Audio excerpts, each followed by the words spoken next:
Alright. So welcome everyone back to another round of Goblins and I session. With us, as always, we have Gorkov played by Xander. Hin's played by Lodro. You know, you've been saying that for months and we're still here. That's true, and Clank played by Spectre. It's only been 2 weeks. I, of course, am your DM, Omnia, and we are currently having you guys delve in this living tomb, which is a bunch of mines near Glossop, which you guys are over here currently, where you have traveled to Glossop. And you got stuck in the mines, which you now have for about 2 days, have been fighting your way through waves of zombies and all kinds of unsavory things. You are still alive. You managed to do that. You just managed to kill a shrine boss. And at the shrines where you were able to collect another orb, a second orb. Your first orb allowed one of your party members who tunes to it to heal your group with the damage they do. And the second orb you got is a orb that allows you to taunt enemies, either one enemy over a larger distance or a whole group of enemies in a smaller distance. As you have collected this prize and some loot, a mysterious hat, and some other items, a bunch of gold as well. You notice that you have been garnering attention, being loud as you are. And in this little alcove that you are in, there are 2 exits or entrances, one in the north side and one in the south side. Now you've noticed a patrol of a particularly dangerous looking monster patrolling on the south side. And on the north side, you have been getting the attention of a horde of zombies who are, through a very cramped opening, trying to now claw their way through. So I will start moving you guys to the mines where you're currently at. Let me know when it's loaded. I know it's quite the page. You guys find yourself right over here.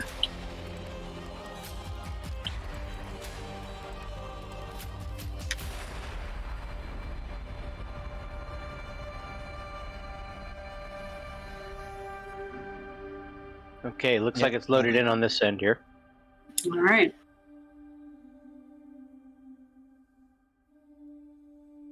Okay. So you guys were able to slay one of the zombies that came in. You've also discovered that a new bell ringing. Every time a bell rings, the dungeon becomes more tenacious in trying to kill you, sending more monsters your way, and getting them stronger with every bell. You did discover that with this new bell rung, this zombie that you've been fighting seemed to have the trait of trample, which is a problem. It means it ignores armor, but it can't quite penetrate through spell shields.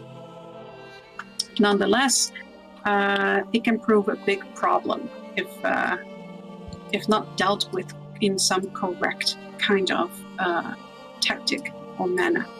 So, you guys have just slayed this creature, and you've been noticing that more zombies have been crawling through this opening, trying to get to you.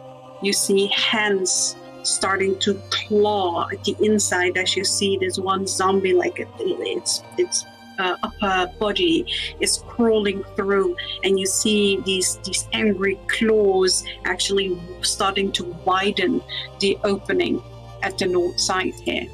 Now, you guys did just kill one of those. And so I will let you guys decide before the zombie ever gets to you. You get to have a turn of things what you want to do. You are at a shrine, you can still attune to the orbs, you can swap them around if you want, you can take a quick potion if that's what you want to do. But you are in quite a difficult position, as behind you, you have noticed that this large beast has started occurring. Yeah, no. If I'm going to go ahead and say this, I blame Gav, Pens, and Iki. I have a question for the DM. Yes. The healing orb heals for the first attack, right? Yes. First, heals your entire patch for. Let me see here. Yes, half damage on the first attack, or full heal, full attack on one target. All right. So, question is that the first attack hit or the first attack made? Hit. Okay. Trample, Also- thankfully, doesn't work on the shield orb. The tank Trample orb. doesn't work on creatures that have shields on them. Creatures with trample, they ignore armor, but they still need to roll their attack against shields, equal to the amount of points someone has. So if you have 20 shield points, it would have to roll a 20 to attack you or to hit you.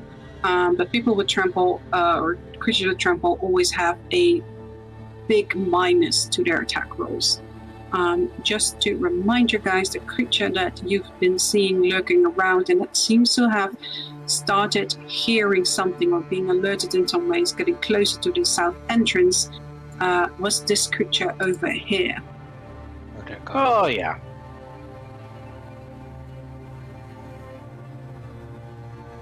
We need to leave. We need to fucking leave. We can't be here. It's so pretty. Maybe it's friendly. It's not a mushroom.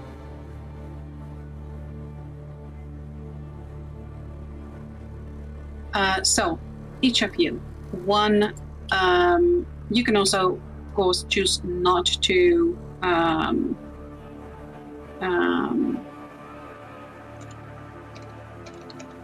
do an action. But, yes?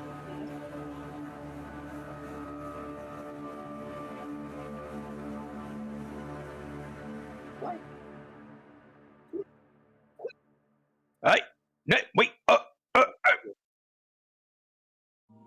I'm not that far away from here. Oh, fuck. Pains, I can't use nothing. Alright. And then I'm gonna run over here, past that zombie. Wait.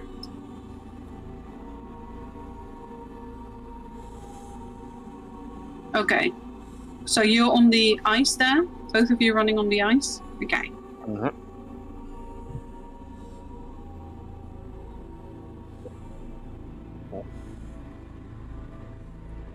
No. One of you have taken it. This crystal, you know, is a trap. You know that when you touch it. Yeah. And one of you just has it as a physical item, so you can attune to it. Yes. Is there a handout for that too? Or Did Play- It will No, become it's just a copy-paste. floating orb basically that hangs around and oscillates around the person that's attuned to it. Did Pleeble become untouchable? The hay? Maybe he's on a weird layer. Let me check. Oh, weird. Yeah. I can't touch him. Okay, let me check here. Okay, there we go. Ah, there we go. Yeah, I can move him around now. Pleeble!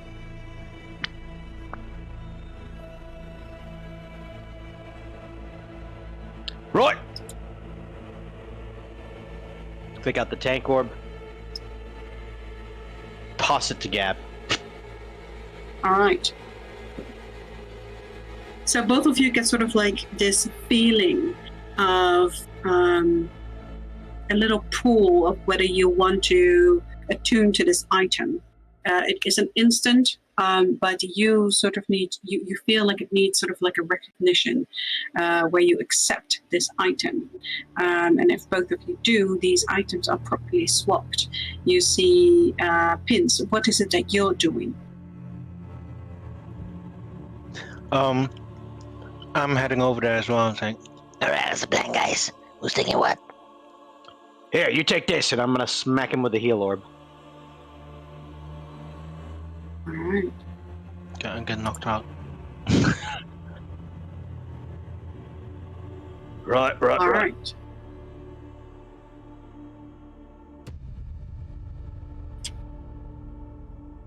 Oh, okay.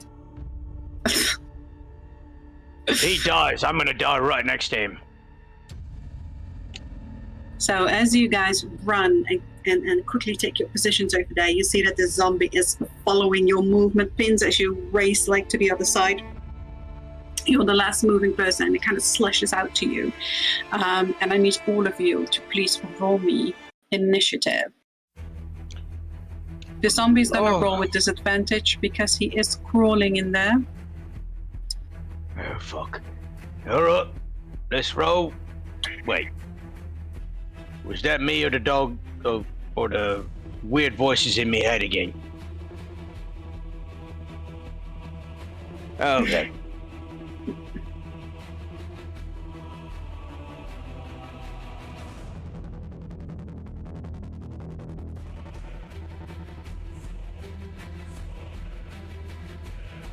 Make a call with the orc? What do you mean? You mean to use the taunt or the shield? Sphere. And action. Yeah.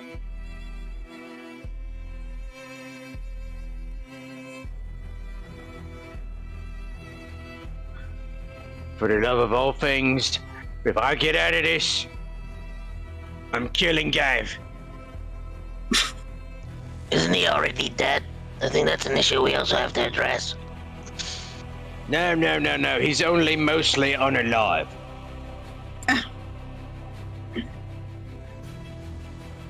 All right. Let me Hello? turn that sound up immediately. Hello there. Quiet for the next few hours. Thank you. All right. So let's see here. No surprise. Pins, you are first. You see several arms clawing, widening this gap that the zombie is climbing through, and it's easier for it to climb through it with every second that passes. What would you like to do as it sort of tries to claw at you as you run past it? Hello, puppet. I'm gonna shoot it. I'm going to take out Sting. I'm gonna pat Cheshire for advantage. Absolutely.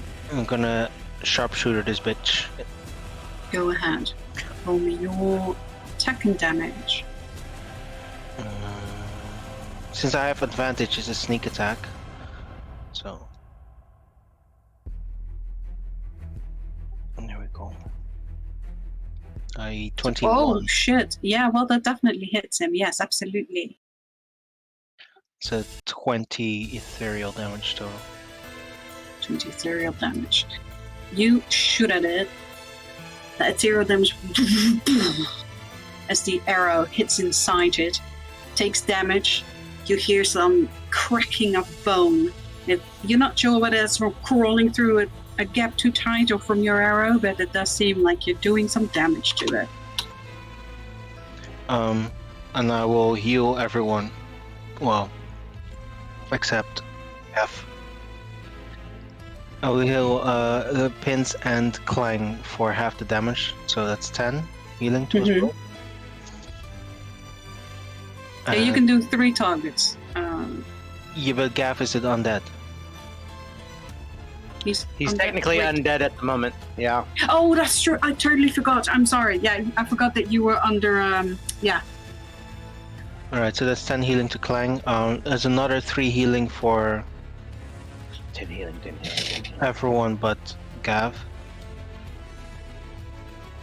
From Rose. +3, okay. Another +1 for me because it's my turn, and Pop. Yes. First turn of combat, Dread Ambush. Oh. Absolutely. You know Pop rocks, you know that? It does. So that's And it's normal candy. attack. A 22 to hit. 22 hits. That's 12 ethereal. Yes, sir. Second attack, extra attack. Yes. 26 to hit. 26 hits. 8 ethereal. Ethereal. And as you hit it with that attack, this zombie stops moving. Oh, not bad. Okay. Start moving. Yes, it stops moving. I start moving. Is it? Oh, you stop moving. Yeah. I see this. I moved 5 feet. You move 5 feet. You do see this. You see one of those whistlers, you know, like a lady with staff. You see several zombies clawing their way, like into this wall, widening it. Okay. Currently, I only see this woman. Yeah, but you do see that there are zombies like trying to get in and like okay. with no care of this body, definitely trying to pry their way inside. So I used the first attack to heal. It says also heal 1 target for full damage by using a reaction. Can you use that on the same turn? Okay, right. Yeah. Alright. In that case, I will use my bonus action for shoot again against this woman.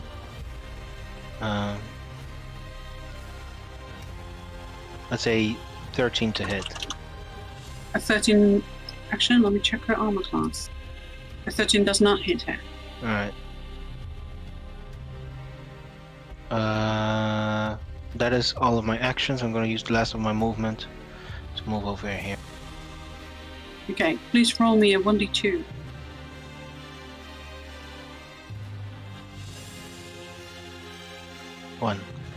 One. Okay. You see that the mouth of this zombie is open. You see sort of like a convulsion, and you do see a light traveling up the throat. And just as this happens, this other zombie just completely steps over it and crushes the body, sort of like stopping the wisp from emerging. Okay. That's pretty much all I can do. Okay. That is going to bring us to the Gloss of Overseer, who just got shot at. And you see her sort of raise the staff. Actually, you can't see it from that direction anymore, but I think Govolkov, you can see it, and possibly Clang. No, you guys are just in a weird angle. Yeah, but you definitely also hear the screeching. You hear that strange, guttural sort of strange language again, of which you have understood that this is some strange kind of deep speech that for some reason most of the creatures here you've discovered speak. As that happens Vince, you feel a cold breath behind you as a presence teleports behind you, and she raises her staff and she is going to shoot right at you, Pins. Right. If I feel the cold breath, may I use my reaction? Absolutely. I would like to use my reaction to do the tactics, nimble tactician. Yeah, go ahead. You can do that because your passive perception definitely noticed this presence appearing behind you. But you will cast the crystal fireflies. I don't know if anyone is wearing that necklace. I think Gav is. Oh no, it was a brooch. W? Okay. So you, Pins, will get hit as you very quickly run away, very deftly, but somehow these fireflies unerringly follow you around and impact on you. That is 3 of them. That's 4, 5, and 3. That is 12 damage, and I need you to roll me a strength save, please. Oof. Okay. A 6. As they impact on you and you feel this explosion of force, like gravity, like force, you get knocked down and you are knocked prone. You see that this zombie immediately tries to wriggle itself loose. I am going to roll to see if it manages to actually lunge forward or that it just can't get through. Rolling with disadvantage. That's a 6. So it's too stuck to run up to you. Where are you? I don't even see your token. Moved behind Gav here. Oh, you're on the same spot. Okay. Yeah, okay. Am I on the I same see. spot? Oh, sorry, I didn't. Oh, wait. In that Yeah, that's case. okay. You can move here if you want. Like I'll say, you guys are sort of like hiding behind each other. You're small creatures. But it doesn't manage to wring itself loose. That is the overseer that brings us to you, Gavorgov.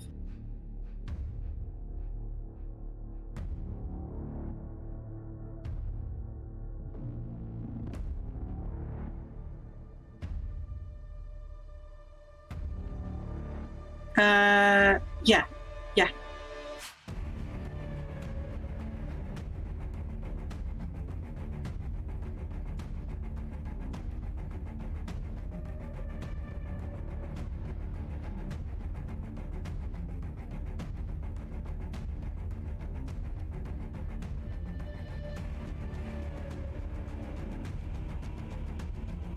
No, you killed Danu, and then someone was screaming rather loudly, attracting all the zombies in the top, in the north.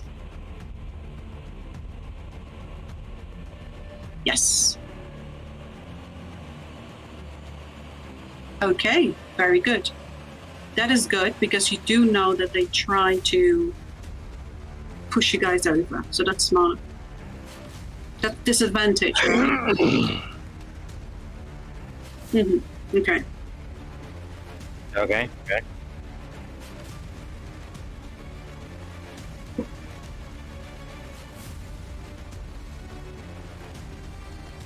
Okay. Okay. You see a bloody smile appear on her face that quickly disappears as Chesty, with his large maw, actually jumps in and bites her.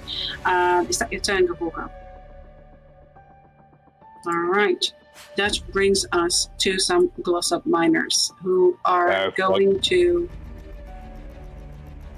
start working on making this opening wider. Let's see how far they get.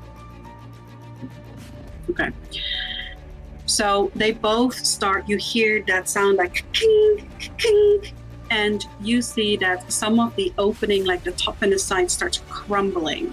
And you see that they actually, the second one takes his pickaxe and starts picking at the lower body of this zombie that's stuck. And as they remove its lower body, it cuts loose and it starts moving forward, making some space for these two over here. Yes. Yeah. That's a free action. It's a free action. Her? Yeah. Okay. Yeah. You taunt her, and she is focused on you. You see her gaze look at you. Yeah, no problem. So these zombies, they have used their turn trying to get inside. So that is them. That brings us to you, Clang. You see now that the bottom zombie, who's kind of like being trampled by the new two zombies, its lower body has been removed and it's sort of crawling. It has half speed, but it's moving towards Gavorka. It's time to play a good old goblin game of goof. As in, go fuck yourselves. Kling is gonna come up right about here. And for these nice, well, one of these zombos is crawling, right? Yes, the bottom one over here. I want to do something stupid. Go ahead, I look forward to it. Okay. So I want to take the candy hammer of flattening, Mm-hmm. and I want to use this guy's head like a golf ball and shove him into the rest of his friends here. Okay, yeah, he's in the bottom, but he's definitely in the front. Oh, yeah. Well, hopefully I can actually fit him back through this hole. So, But- are you actually trying to push him with your attack? Yes, I'm actually, and I'm. Oh, that makes a good point here. 'Cause that's a I'm shove. actually. It would be a shove here. But to do this, I am actually going to have to free up another hand because this is going to be a golf shot. So I will loose my shield and grab hold of the candy hammer with two hands. Absolutely. So this is a shove. Is that going to be an athletics or just a strength check? Chris, what are the exact rules for shove? I do think it's athletics or strength based, something like that. Let's double check that here.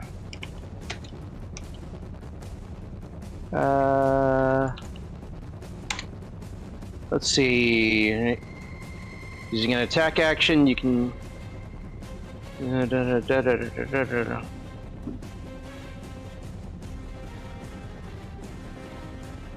Okay, hang on here. None of these look all that. Where is that doggone thing here?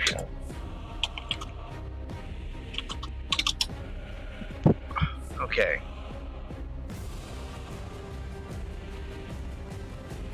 It's a special attack. Yeah.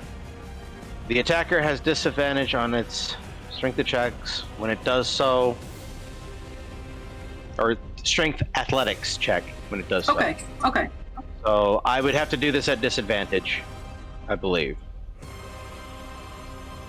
No, you don't. No, no. I'll let you. You are so strong. You have such an crazy strength score. I'm gonna allow you to do this normal. Okay. Okay. So let us shove then. Sorry, that was meant to be at normal, but it's a 12. Okay. So you use your hammer and you slam in it. You take a nice swing. You almost hit Kavorkov, but he ducks out of the way. And you hit that zombie in the face. It doesn't quite move as well as you would like to, since it's being trampled on by these other two. But it definitely looks like you hear a crack in the neck, and it's sort of sideways, and it stops moving for a bit. But only for a bit. All right, that is Allowedly. bonus. That is a All bonus right. action. One of these other guys who's trying to shove his face through here. Mm-hmm. I'm gonna bring my hammer down. Hopefully, either going after his head or, at the very least, one of his feet. Would it be this one or this one? This one right here. And with a two-handed strike, That is 24 to hit. 24 hits, absolutely. Okay. So let us. I can't add superiority die to this one. Okay. That is 6 damage. And Alright. I will move a bit here to pick up my little. Oh, that is too far. There we go. To pick up my little sludge. Yes, Oozling. absolutely. You will heal for that. I And believe that's 3. Yes. Okay. it needs to do a Constitution save, yes? I believe Or is so. that Or only be if flattened. you take a dash. No, that is part of the properties of it here. Okay, so it actually that's rolls an 11. So it goes prone. And you see its weight fall down on the one that's already in the bottom, immobilizing that one. And you sort of successfully knock them both prone because of this, because they're trampling each other. I'm gonna hit. I'm gonna hit it again. Both of Yes. them. They may be he may be prone, but that doesn't mean he can't move. What? Shove is an attack action. Oh, seven okay. special- So we're gonna. Oh, you're right. Okay, Yeah. never mind. So then we're gonna. That's my 2 attacks. Then I can Yes. do something else here. I'm gonna go ahead and use. Wait, shove didn't use anything else here, did it? No, it didn't. Okay, Yeah, you still have a bonus Oh. action. so I still have bonus action. I need more health, otherwise I'm gonna die. So I'm gonna take second wind here. All right. Yeah, already he yeah. attacked. with his He hammer attacked as well with his I just hammer. attacked with the hammer. Yeah. Okay, so I So- need to use. So Second you wind. you basically did 2 things. You hit one over the head. You hit one with an attack, yes. So you got health for that as well, and you are now taking a potion. No, second wind. Oh, second wind. Sorry. Yes. Yeah. Is that your turn, or would you like to move more? That's 8. Okay. And 1 acid damage. Yeah. Okay. Slowly but surely getting more health here. But yeah, that's actually Kling's gonna point at her Mm-hmm. and just simply say hug. Oh, nice.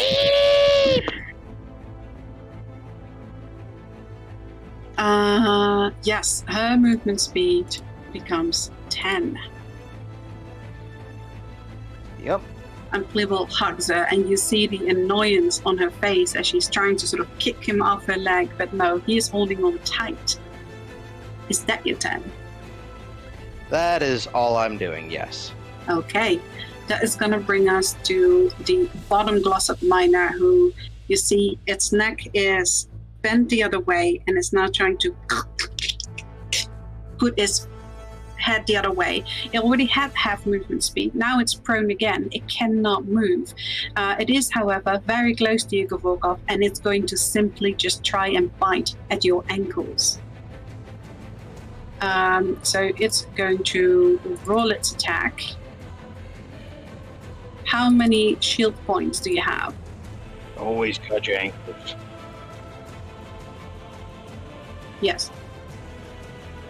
From Rose?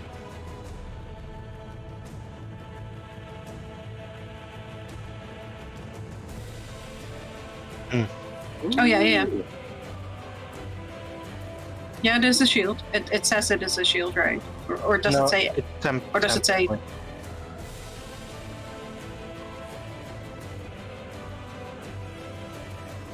Because shield points don't exist in... Right, but this is actual temporary hit points. So your fist shield, that's actual shield points. Yeah? Yes. So it's going to try and bite you. It rolls a 1. Like... Well, not really. It rolls a 3. Minus... Yeah. So... Yeah, it cannot hit you at all. So it bites at you, and you just see sort of your magic shield sort of shimmer and vibrate the moment it gets hit, and you can see that is actually protecting you.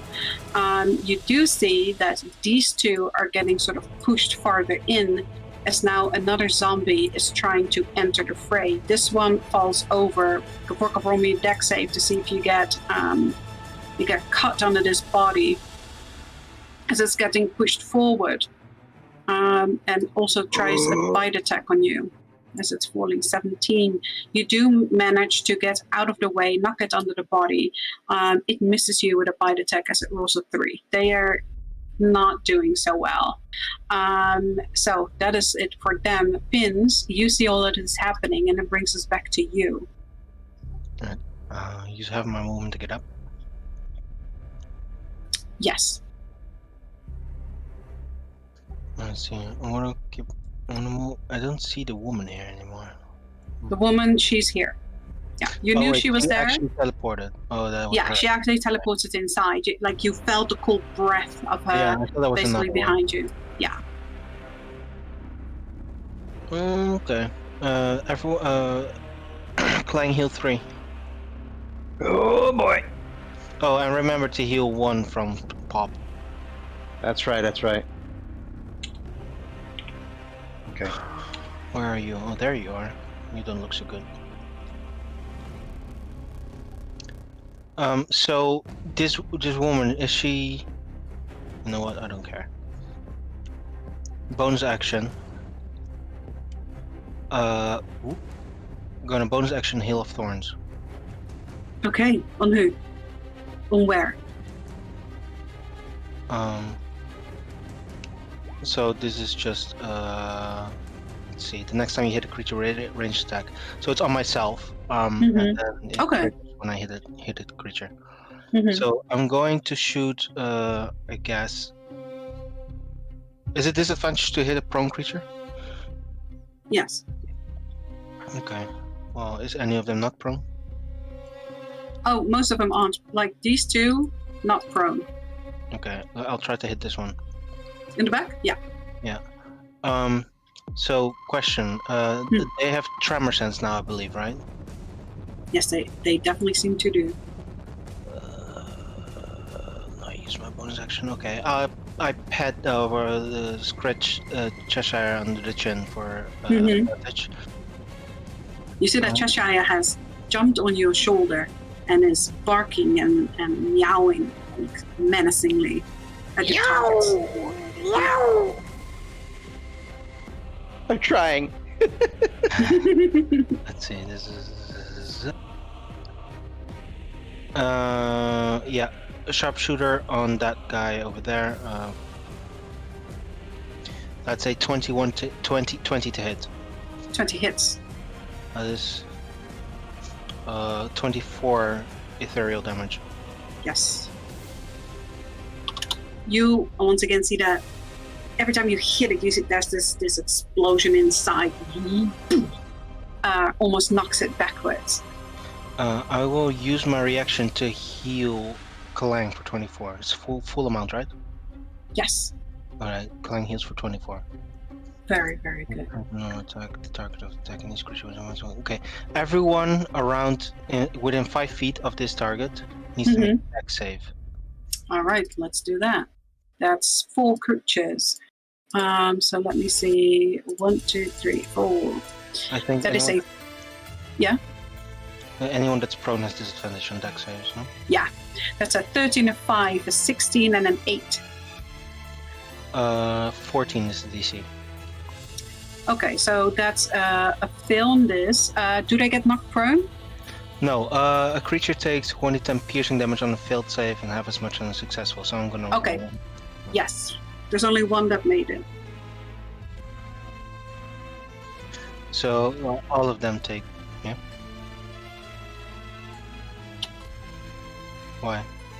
Oh, yeah. Oh, you're within 5... Okay.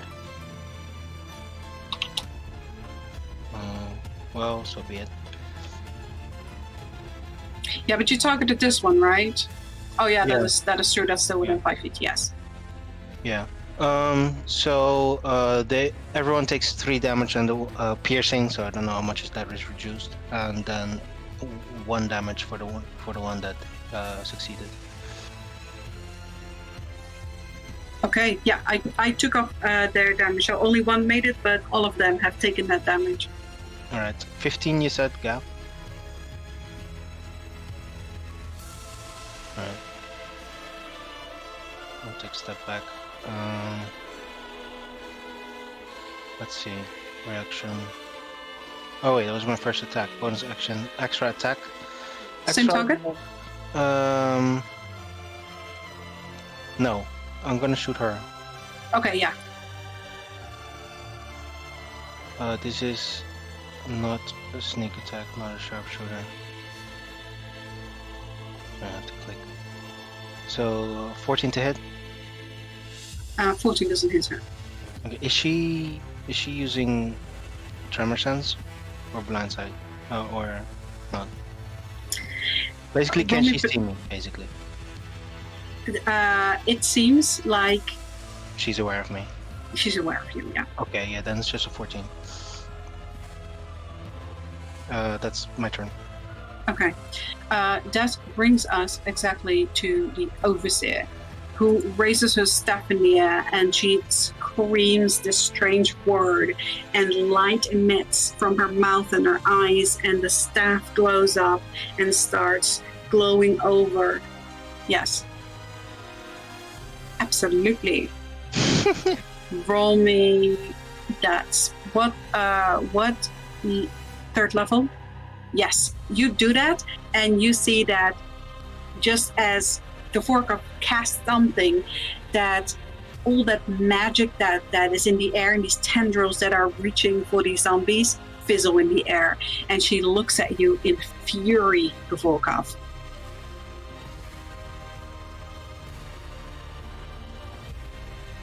Oh yeah. That's true, but this is just a spell. So that is not like targeted at another enemy. You are the target of all her hostile spells, for sure. Which is what she will do next. Raising her staff in the air, and once again, these fireflies start shooting from the top of it. So let me see here, that's a 4, a 3, and a 3. That's 10 damage, and please roll me a con save.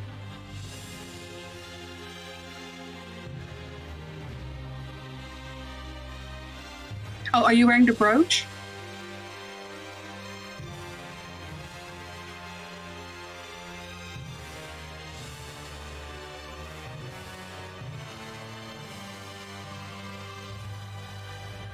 And advantage. Yes, and you have advantage on the saving throw, strength saving throw. Gav is a bee.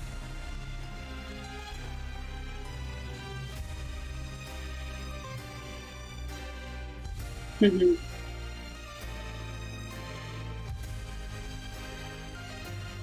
A 19 will actually make it. You feel the impact and pushing you down, but your sturdy little legs remain firmly under you, and you do not fall prone.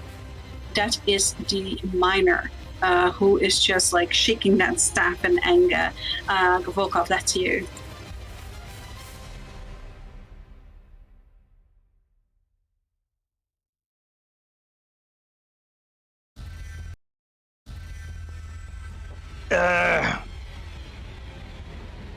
I can actually do that here with Nimble Tactician. Yes, you can. Her.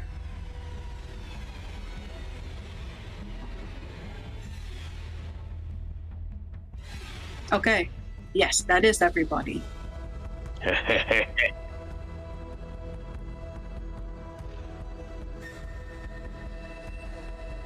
Mm-hmm. Yes.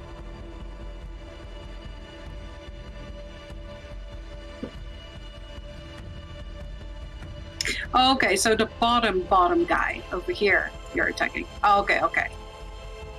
Let me push him a little so I can see his health bar. Okay.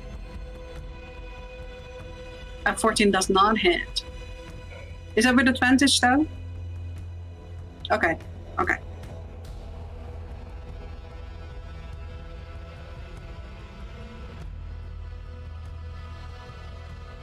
27 hits. It hits. 9 points of damage. Very good. This is penetration, right?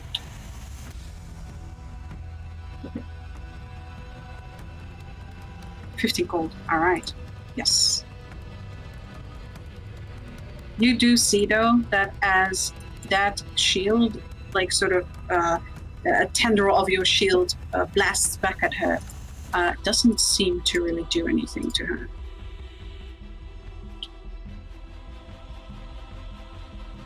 Not much, at least.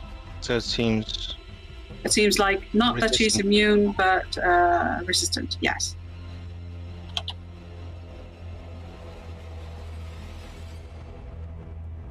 Okay, that is going to bring us back to these Glossop miners. Now, this one that tried to bite you has noticed that biting you is not useful and turns its glare to clang. But as you guys quickly move places and you taunt, it is now facing back at you. Furiously, it's gonna rush at you and try and push you over. That is gonna be a contested athletics, please. Yes.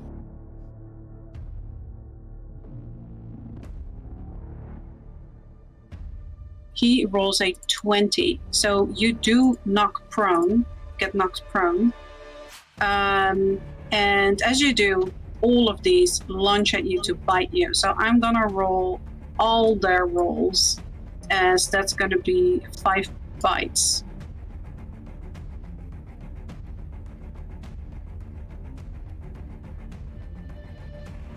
As they try to feast on you.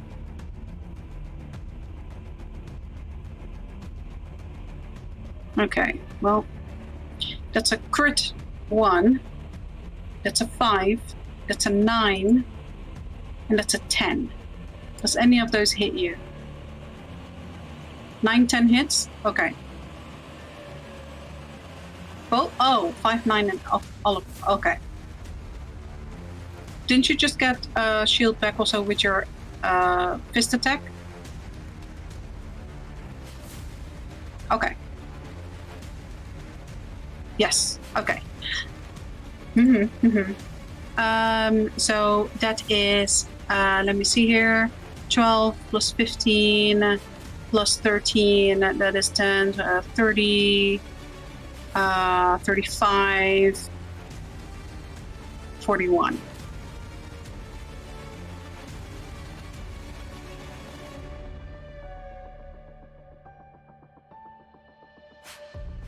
Yes. Yes, you can do that. Wow. So that's 20 damage. Yeah, 20 piercing.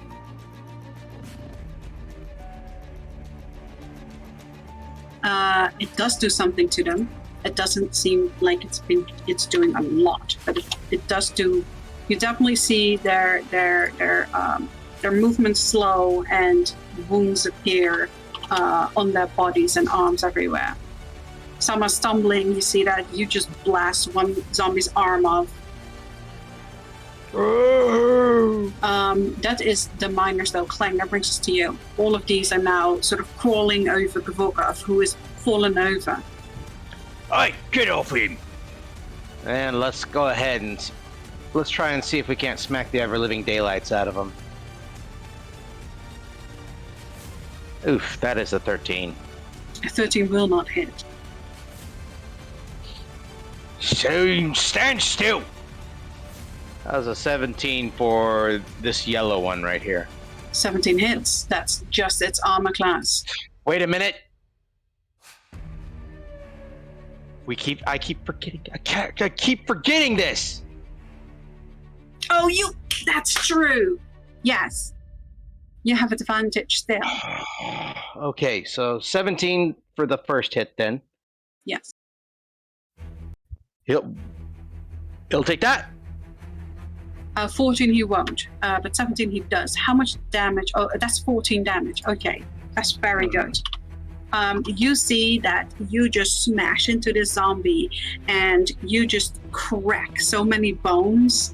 Part of it's falling apart. as it's Okay. trying to eat and crawl over Gavorka, ripping Okay, flesh out of his legs. Second attack then. Uh, 22. Yes, that hits, absolutely hits. Oh, nice, another 6. Okay. As Nice you view. do that, you completely obliterate this one. Okay. I'll move over to here. Mm-hmm. Pick up at least one of my little oozlings here. Yes, And heal from that. so you are able to run over 2 of them. That means that you get, because you did 2 hits, that means you heal Mhm. twice from them.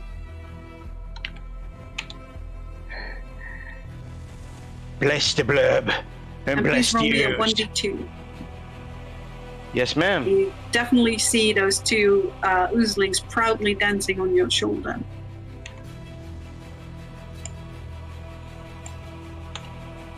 Two. As you crack that zombie open, you see out of the back where the spine is and the cracked ribs are, these little wisps just burst forth as these appear.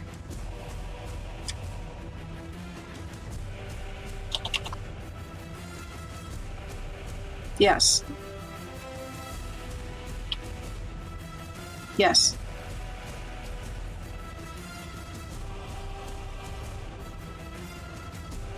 Yes. These are not. These are basically, it's basically an effect that happens after it dies. Yes, sir. So you do see that since Clang is the one that that attacked it, they do start moving around Clang. But other than that, they do not get to do an action. Clang, what else would you like to do? Well, that's attack. Don't have much else that I can use as a bonus action at the moment. So, I'm gonna go ahead and say that's it. All right. That brings us to the blue miners over here. You see that this one is trying to crawl over here and Clang. You can see the best from there. I would say that you can see 2 pins. Kavorkov, you're being crawled on by all these zombies. You do not get to see this. But this zombie is starting to cannibalize the ones that have died. It's eating them. And you see that its eyes and its mouth start glowing. And you hear sort of a cackling laughter coming from the back, echoing in the cave pins. You, with your passive perception, you hear that clearly. And as that happens, you do see that this zombie starts growing significantly. That is its turn. The other one is dead. And let me just, for ease, put him away for a moment. Because boy does get a bit busy over here. So he has eaten these 2, and he's been growing in its place. So you see that he's actually going for the ones that are crawling on top of Gavorkov. Vince, that's you. Which one is moving? Because This one is this. Okay, so the one over here in the back, that one has been eating the others and has been growing. right. Well, the bigger they are. Clang and Pins heal for 3.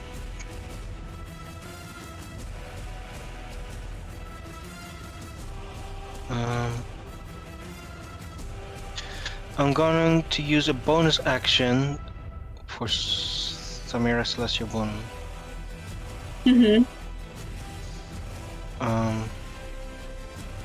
So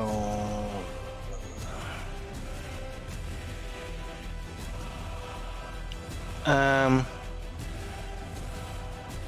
gonna scratch Cheshire for advantage. I'm going to shoot Mhm. them.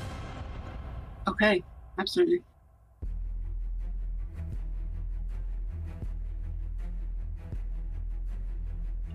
Let me think.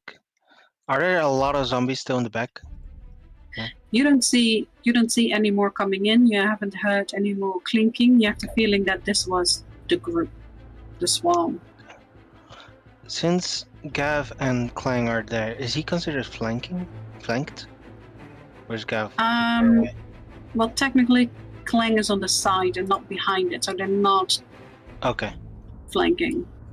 But he is engaged, so that's a sneak attack. He's definitely engaged, yes. Yes, alright.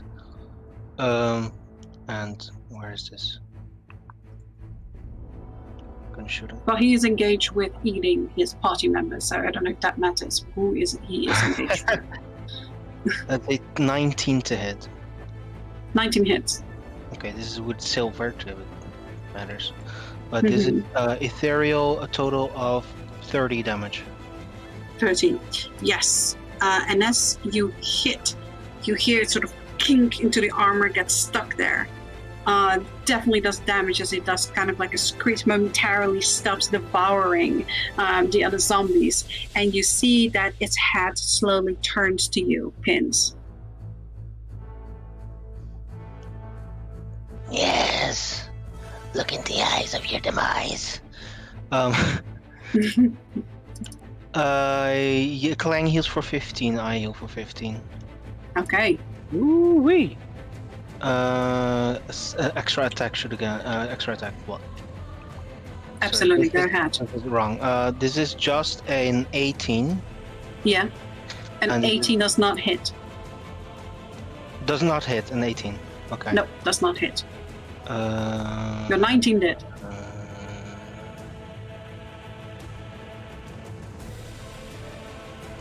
Take a couple things. Okay, that's bad. I'll bonus action shoot again. Mm-hmm. 23. 23 hits. Yes, it That does.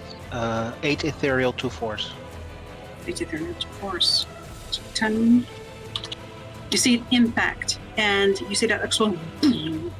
He does not get knocked back. He seems a lot bigger, sturdier, heavier.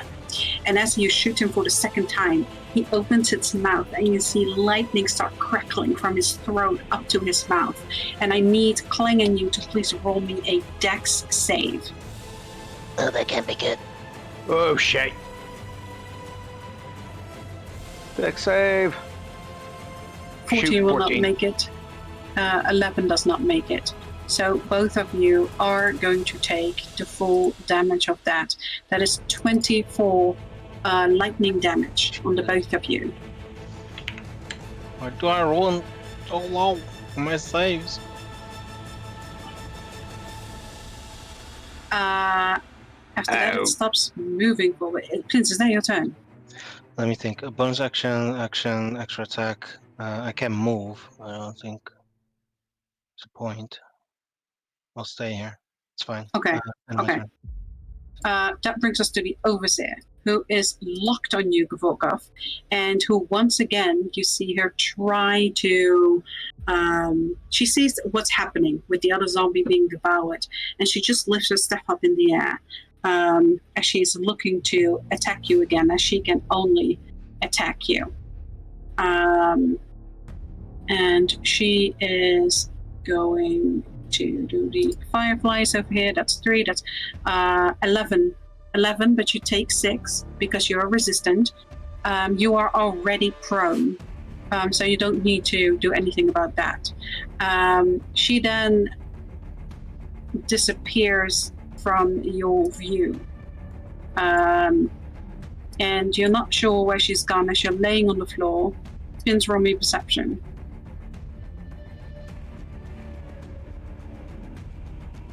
$17. You see she has appeared over here. You hear sort of like a soft wind. But your passive perception is so high that you notice something, and you look around and you search around in the darkness. You see her over there, the other side of the lake. As my reaction, I'm going to crouch and start moving over there. They're 15 feet. I'm gonna say, Yeah, she's back there. Yes, absolutely. As you're walking past, you see that these as these zombies are not lashing out to you at all. They're completely focused on him. That brings us to you, Gavorkov. You are, well, you have two very heavy bodies on top of your tiny body.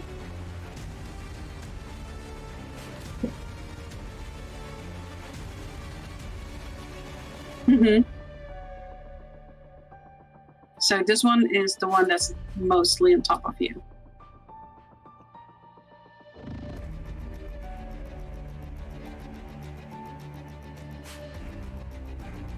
Uh, 28 definitely hits. Yeah. Mm-hmm.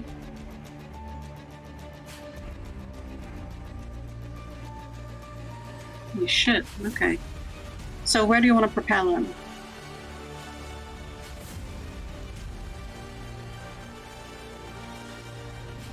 That way, okay.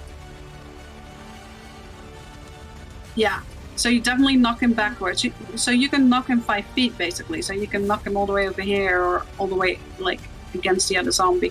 Well, you know that if you knock him over there, you can see that that big lumbering zombie, he's going to fall back on top of you. Here, okay, yeah.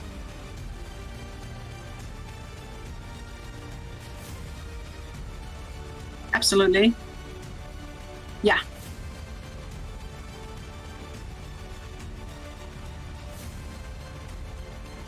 Damage. Holy shit.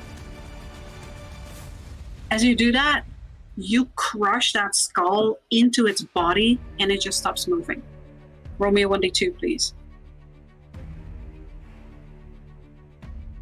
Well. Dave's starting to look like a right proper brawler. 2. Okay. Let me roll. Look at this. So just one spawns 1, and it's definitely moving towards you. You're the one that killed it.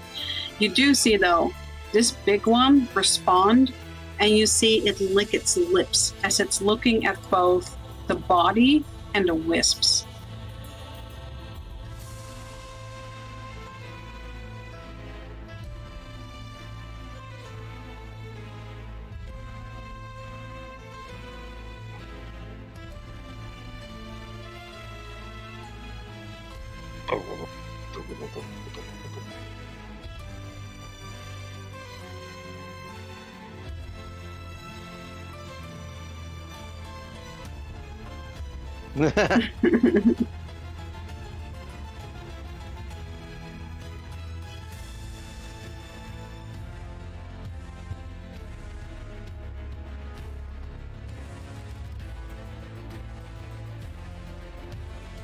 Okay, which one? Because you definitely see that there's now a difference between this one and look at the big one.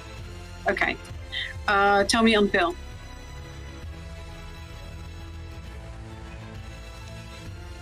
Okay, so its damage resistance is cold, bludgeoning, piercing, and slashing from non-magical attacks not made with adamantine. Its damage immunities are cold, poison, and it absorbs necrotic. Its condition immunities are charmed, exhaust, poison, freezing. So I'll put it in here. Oh, and its damage vulnerability is fire. Wait, seriously? Just when you need your verbal. And I don't. its language is deep speech.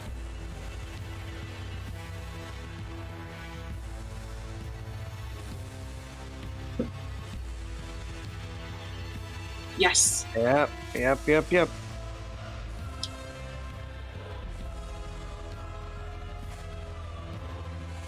Which one? Okay, yeah. Okay, note that down. Gavorkov, that's your turn? Okay. So that brings us to the yellow ones, okay? This one, you see, takes half its movement to get up, and it starts crawling and climbing on the big one, who then starts eating it and keeps growing.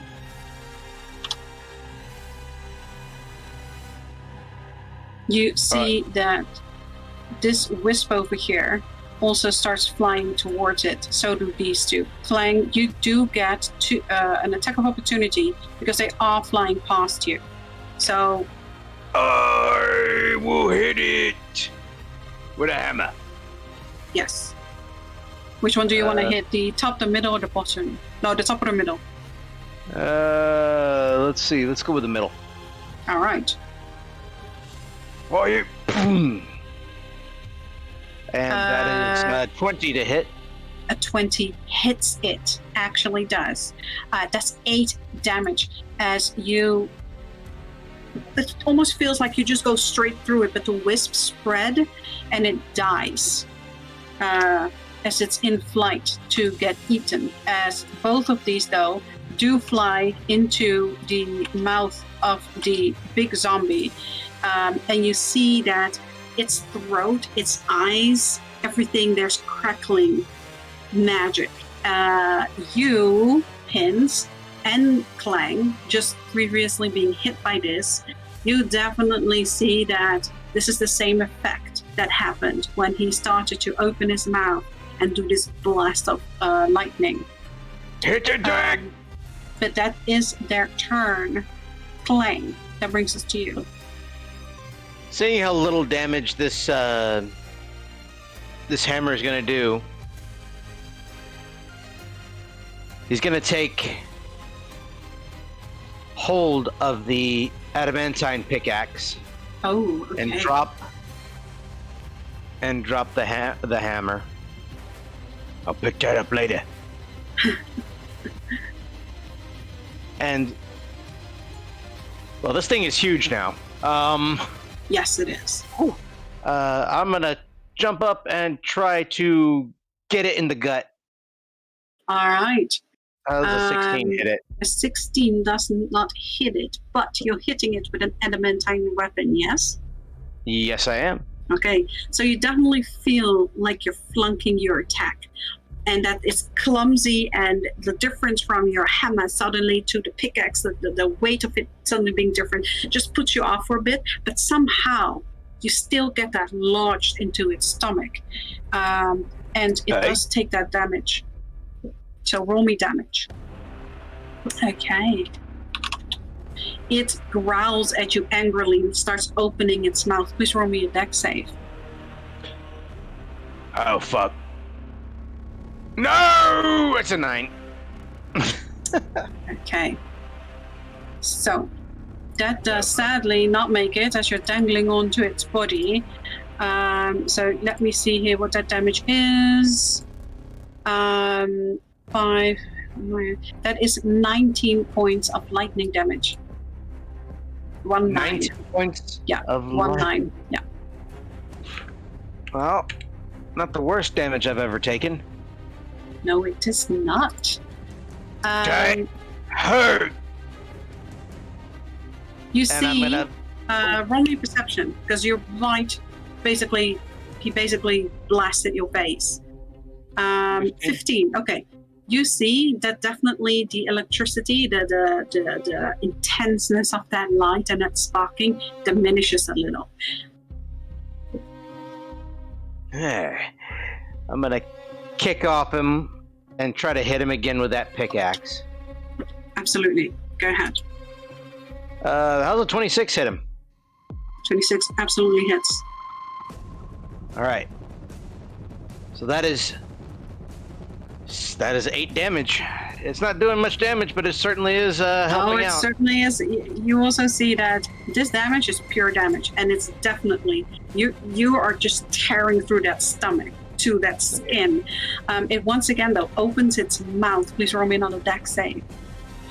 Oh shoot. Okay. Dex save. 17? 17 barely makes it, so you do take half of that damage. So let me see here. That is 25 lightning damage. Halved though, halved. So you take 12. 12, yes. Stop hitting me with lightning! Once again, you And- see that the sparking and the intensity of the light in the throat and the mouth has really diminished a lot. Mm-hmm. Can't keep doing that too often here, huh? And I'm gonna move around this side of him, picking Mhm. up my little oozlings and trying to Absolutely, you keep hit it the- twice. Now that being said, here he hit me, and I Yes, he forgot did. to do this here. Okay, but since he hit me, Pleeble's not happy. That's true. So he's gonna come up over there and smack him with friendship is magic. Okay.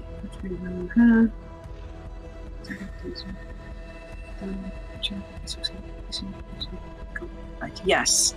Let me see here. Was this science specific? I don't see it, so let me roll a con save for him. It's high on Pleeble. It's size specific. Right. Okay. That's a 5 on his constitution, which is surprising because they're pretty beefy. But as that happens, you see that as he just sort of follows your movement and is about to roar in your face, you see that slowly from the bottom up where Pleeble's holding him, like really quickly traveling upwards, his skin becoming stony until you can almost feel the breath and that saliva starting to, like, blast you in the face. But at that moment, you see that the face, the ears, the cheeks, the nose, the mouth, the teeth, they become petrified. And he is standing there, a statue. It's not gonna last long. Gav, unload on it as best you can.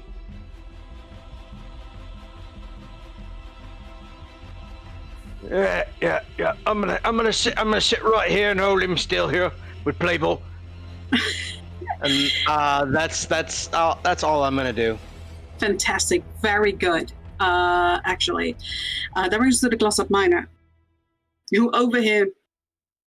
By the way, you do see that because you have double sight, Volkov.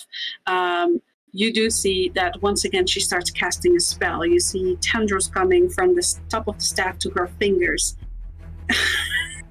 And she starts. Yes? Okay. So. Okay, yes. So she does that. And as her hand moves, like brimming with light towards all of you, and you see that sort of a large effect starts looming over your heads, you taunt her, and the spell fizzles as she cannot multi-target. And you just see an anger in her, and she roars, and you actually feel the ground tremble. Once again, raising her fist, going for fireflies on you as you have thwarted her. 3 for 3. So that is, again, 10. You take 5. Advantage on your strength save.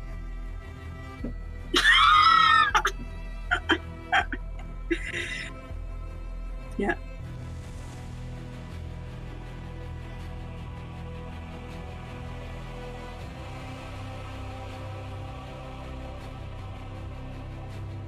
And how much does she take?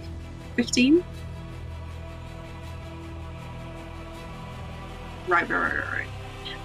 Okay, so that brings us to you, Pins. Yeah. So this thing's a statue, right? Yeah. Well. Yeah, Pin's gonna shoot it. Okay. So that is going to be a sneak attack with sharpshooter. I'm gonna use Celestial Boon again, this time using a spell slot. And sharpshooter. Yeah, Okay. once a day it's free.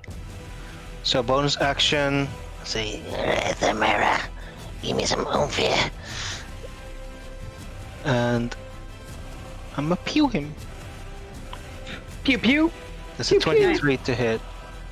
So you hit, And your arrow, is your arrow adamantine? It's ethereal. It's ethereal. Your arrow hits straight through it, doesn't seem to do anything as it passes through. You know, you would hear a clattering if it wasn't an ethereal arrow. Alright. Well, 2 of it is force. Alright.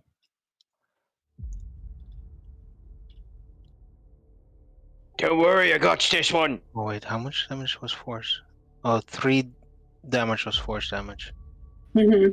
It just doesn't seem to Well, that's do any magical. damage to the statue. Yes, but it is petrified, so... Oh wait, it's resistance, right? Like, it's half damage. Yeah, I keep forgetting. I keep thinking. I keep resistant to thinking it's no damage. Yes, it does take damage, but very little. Yes, Yeah, resistant to all damage. So yes. this will be 27 halved is 13. Yes.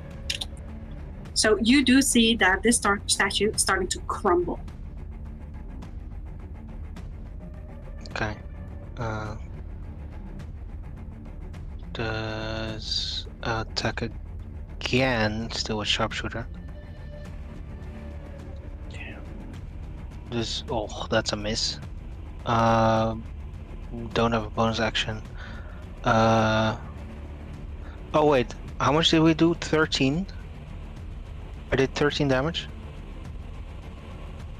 Yeah. Okay. Sorry, I'm gonna use my reaction to heal myself for 13. Okay. That must Is that your turn? Clang and I heal for 3. Yes. Okay.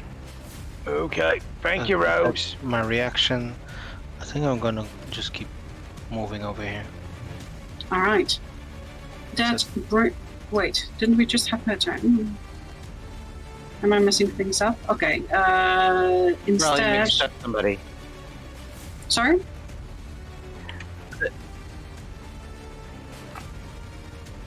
That's true. Right. So I am going to skip her turn right now. And of course, I did that. I'm going to skip her turn right now, and we go to Gorkov.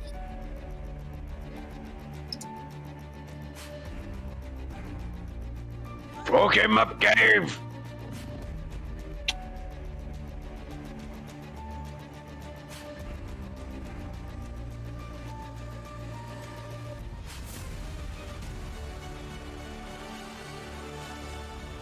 You have advantage. You do miss, yes. He's a statue.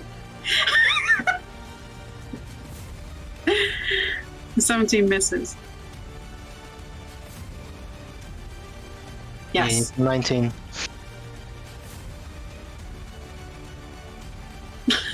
I fucking suck. Hit him harder. You're the one that's not hitting him harder. Hit him harder.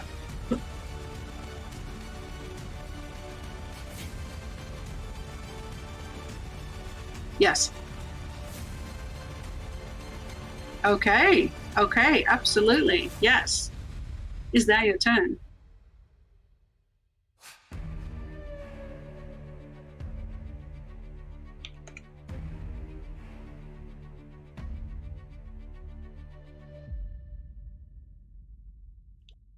Mm-hmm. Oh, nice. Okay. That is gonna bring us to the minor. Now tell me, Clang, is it until Pleeble's next turn It that is he stays until petrified? it's technically until its next the enemy's next turn here, which I believe is this one here. Yeah. And is it at Yeah. the end or the start of its turn? At the end of its turn. Okay. So it doesn't get to do anything at all. But you do see that the petrification starts falling away, crumbling from his skin, and it shakes its head and in anger looks at all of you. You definitely see now that as the stone is crumbling away, that this thing is falling apart. You guys have damaged it heavily. You do see that there is a strange light coming over all its tendons. The electricity is gone. You see that moving through all his like I said, his tendencies, where his muscles are supposed to be. Whatever's going on now might be sort of like a last stance. Clang, that brings us to you. All right. He's gonna do this the odd way then. He's taking that pickaxe, and I'm going for his shins. Absolutely, yeah, go ahead. Take this! Oof. 15 won't hit. Which again? Ah! 19. Okay, sorry. I apologize again. I took off the advantage here. That is. So let's say that that's the first hit then. That's the first hit, so the 19 will hit it. That's 6, nice. As you hit it in the shins, you hear it roar above you, and Gavolkov, you see with 2 arms, it races and it brings 2 pickaxes down on Klang's skull. Oh, fuck no! So since he does have trample, he hits you automatically. It's just 13 and 15 piercing, 1 3 and 1 5. So that is 28 total.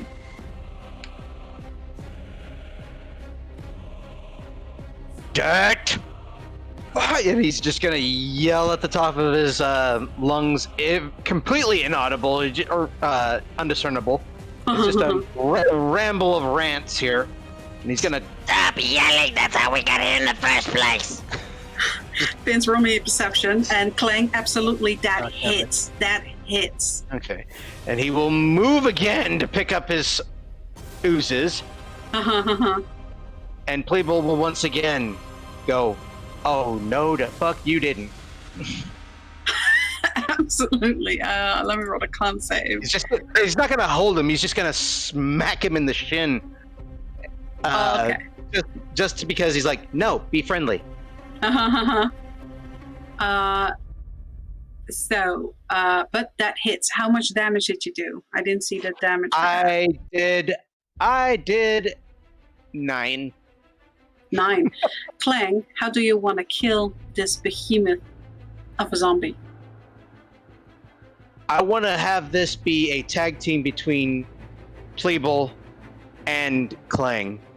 The moment this big guy hit Clang, Pleeble automatically just smacked him in the shin, instantly turning him to stone, and that pickaxe came down and shattered him. Okay, I like that. As that happens, you see him very quickly petrifying again as he's trying to follow you with his motions, and you hit him once more with that pickaxe, and that entire statue just crumbles to pieces as you kill that. You hear you goblins speak cursing in every language. You speak cursing fluently in any language. You can clearly hear that whatever this lady over here is screaming is definitely profanities, and you see a bright light occur, and then a cloud of darkness starts spreading.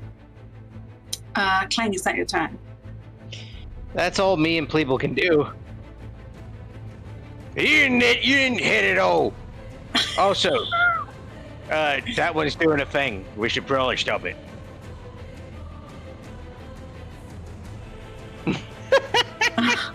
Vince, that's your turn. You see that this cloud of darkness is heavily obscuring this area. I don't know if as a ranger that bothers you. I can't see your layer.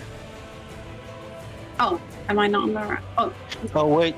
Oh, sorry. It's no, wait. Oh, yeah. Oh, maybe, right. You can see that far. I need Yes, to you can reload. see. I can't move the map. Okay. So 1 second. Okay.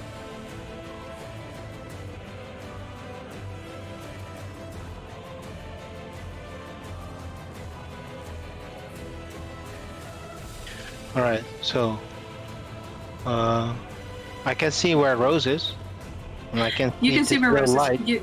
You see that a cloud of darkness is starting to appear here, and that Rose is starting to get enveloped. You see that light disappear, as that whole area is now heavily obscured. What would you like to do?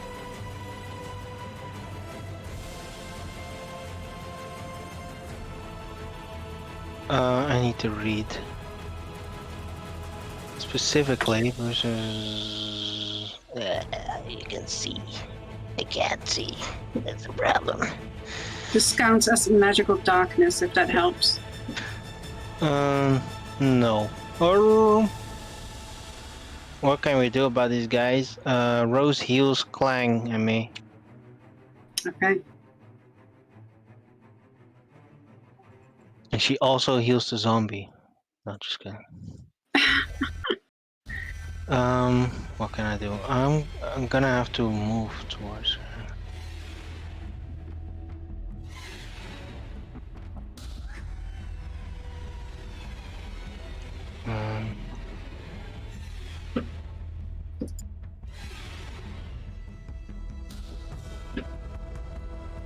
So I'm gonna move over here. There's darkness. You see that there's a cloud of darkness all the way around her, reaching all the way up to Rose, basically. Rose is just outside of it, so let me see if I can put down an aura.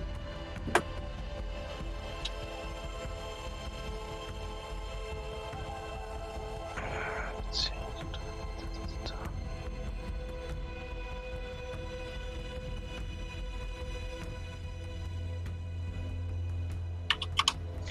I would like to, I guess, just keep running forward.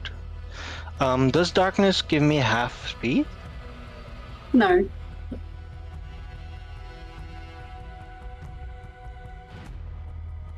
You're just blinded, so you attack with disadvantage.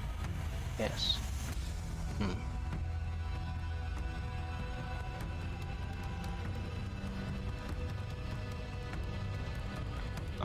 I'm going to hold my action. Nope. Okay. So I'm at the edge of the darkness, right? Yes. I'm gonna hold out my hand and I'm gonna say... Are you moving back? Because you were standing here first, right? Yeah, I don't want to stay at the edge of the darkness. Oh, yeah, okay. So just readjusting. And I'm going. He's going to hold his mushroom and he's gonna whisper,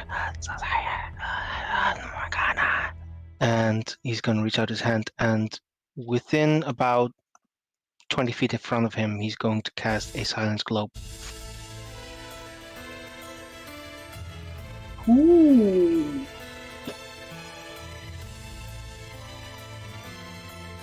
Okay, yeah, you do that. It's a 20 feet radius, and let's see, bonus action. Can't do anything with it. I would like to hold my action. No, because that was my... Okay, yeah, I don't have anything. That's it. That's the turn. Okay. That does bring us to the minor. Or the overseer, sorry. There's darkness and there's a silence in that area. You guys don't hear anything coming from there anymore. No profanities, no cursing, no spell casting. Suddenly, Gavorkov, you see these almost black clouds of darkness, like in the shape of a big claw reaching out to you. And you, especially Clang, as Gavorkov standing right next to you, pins your focus is on there. Mm-hmm. It's coming from outside the darkness. It seems to just... Okay, so since you can see through magical darkness, you see that there is a swirl of these kind of ghosts, almost like sort of banshees perhaps, that are swirling around as a black smoke, and some of them form into this big claw and reach out. Doesn't seem to necessarily be coming from her. Seems to be sort of something that the cloud does. And you, Pins, are looking at the cloud. You don't notice it, but you do see it immediately, Clang, as this big claw shoots out, envelops Gavorkov, and Gavorkov gets pulled into the darkness until you can no longer see him. That's a neat trick. Gavorkov, as you are pulled into this cloud, you are rushed forward, pulled into that, and you come to a really sudden standstill right in front of her face, where she looks at you and you see her mouth open, and there's almost like a sucking wind as your mouth is forced open, and you feel the life force get sucked out of your body through your throat into her.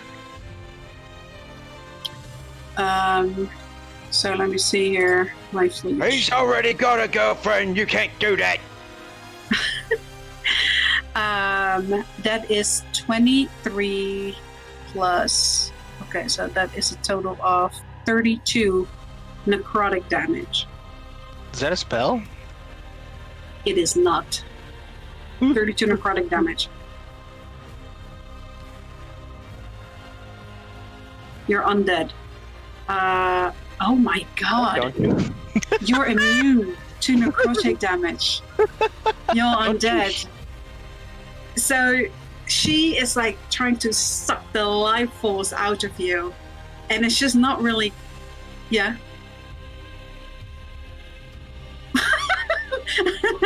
So as she sucks the life out of you, you see that darkness cloud starts getting smaller and smaller and smaller, almost like an implosion, as she's trying to suck the life out of you. You definitely feel like there's a correlation between that cloud and this ability. As she drops you, she throws you over here, and you fall down on that crystal, activating the trap. Roll me a dex save to see, like, if you can somehow try to avoid the electricity that starts forming in the water as the ice breaks and you start falling down.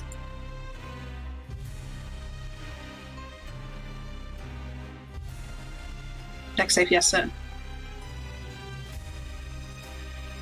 20. Okay, so you are going to take half damage from this lightning as you in the water sort of like manage to turn and try to move away enough that you don't get the full blast of this trap, as where you take 24 lightning damage halved. So that is halved. So that's 20. Yeah. So that's 20. Yeah. Sure, not thunder damage? You sure? Yes. Are you sure it wasn't more necrotic damage? But as you see, you guys, especially you, Pins, you're standing in the front. Clang, you can see it too. You see that there's like this bewildered look on her face as she tried to do something. You all saw that cloud shrink, sort of implode, and she appears. She throws Gavorkov away. Gavorkov, roaming inside.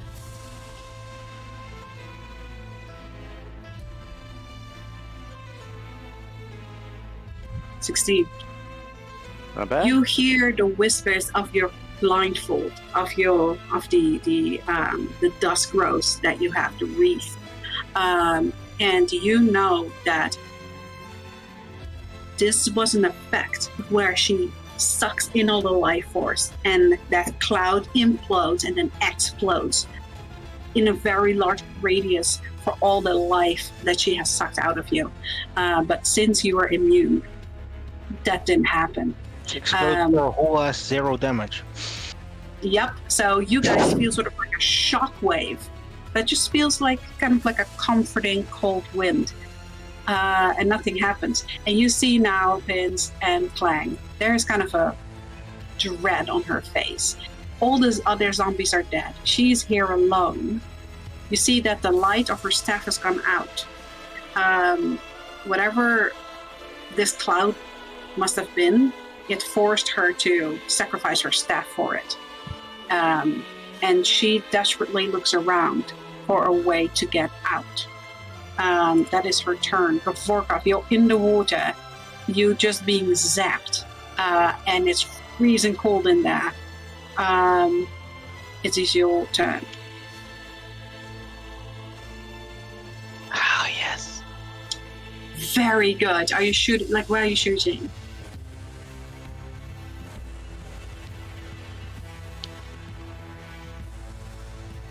Okay, absolutely.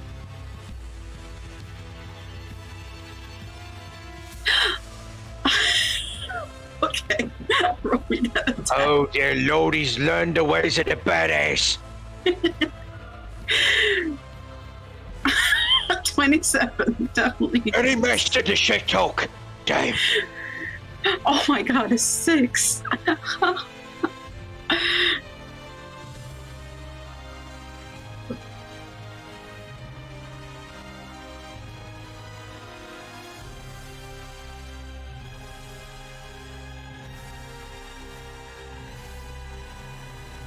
Damn it, no.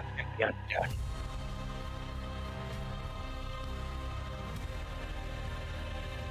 Okay.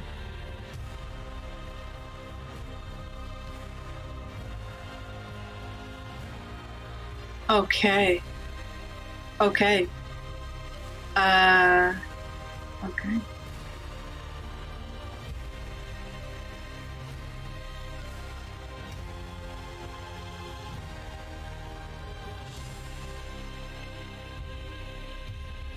So, how do you want to do this? Ho, ho, ho, ho, ho, ho!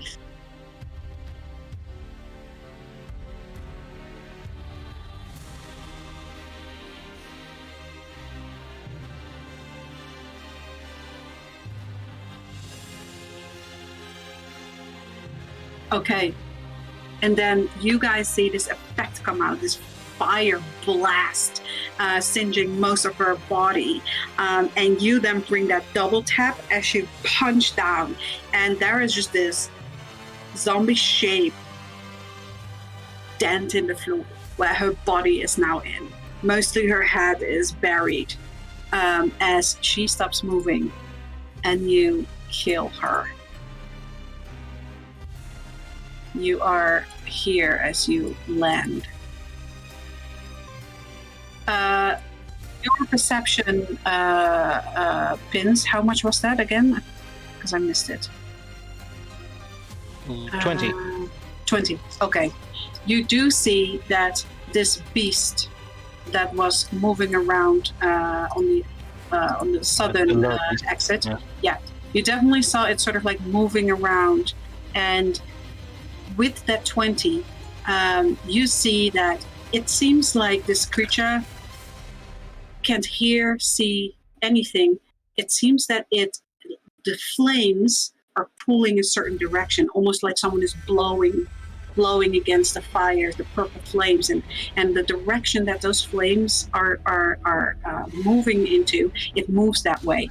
And you see that as soon as you started moving away from that opening, the flame sort of stabilized again, standing up straight, and it stopped moving. And after a little bit, it started to go back to its patrol. So you definitely have the feeling that this is sort of like perhaps arranged, and the flames are the things that seem to be sort of its senses. We got a motion sensor patrol.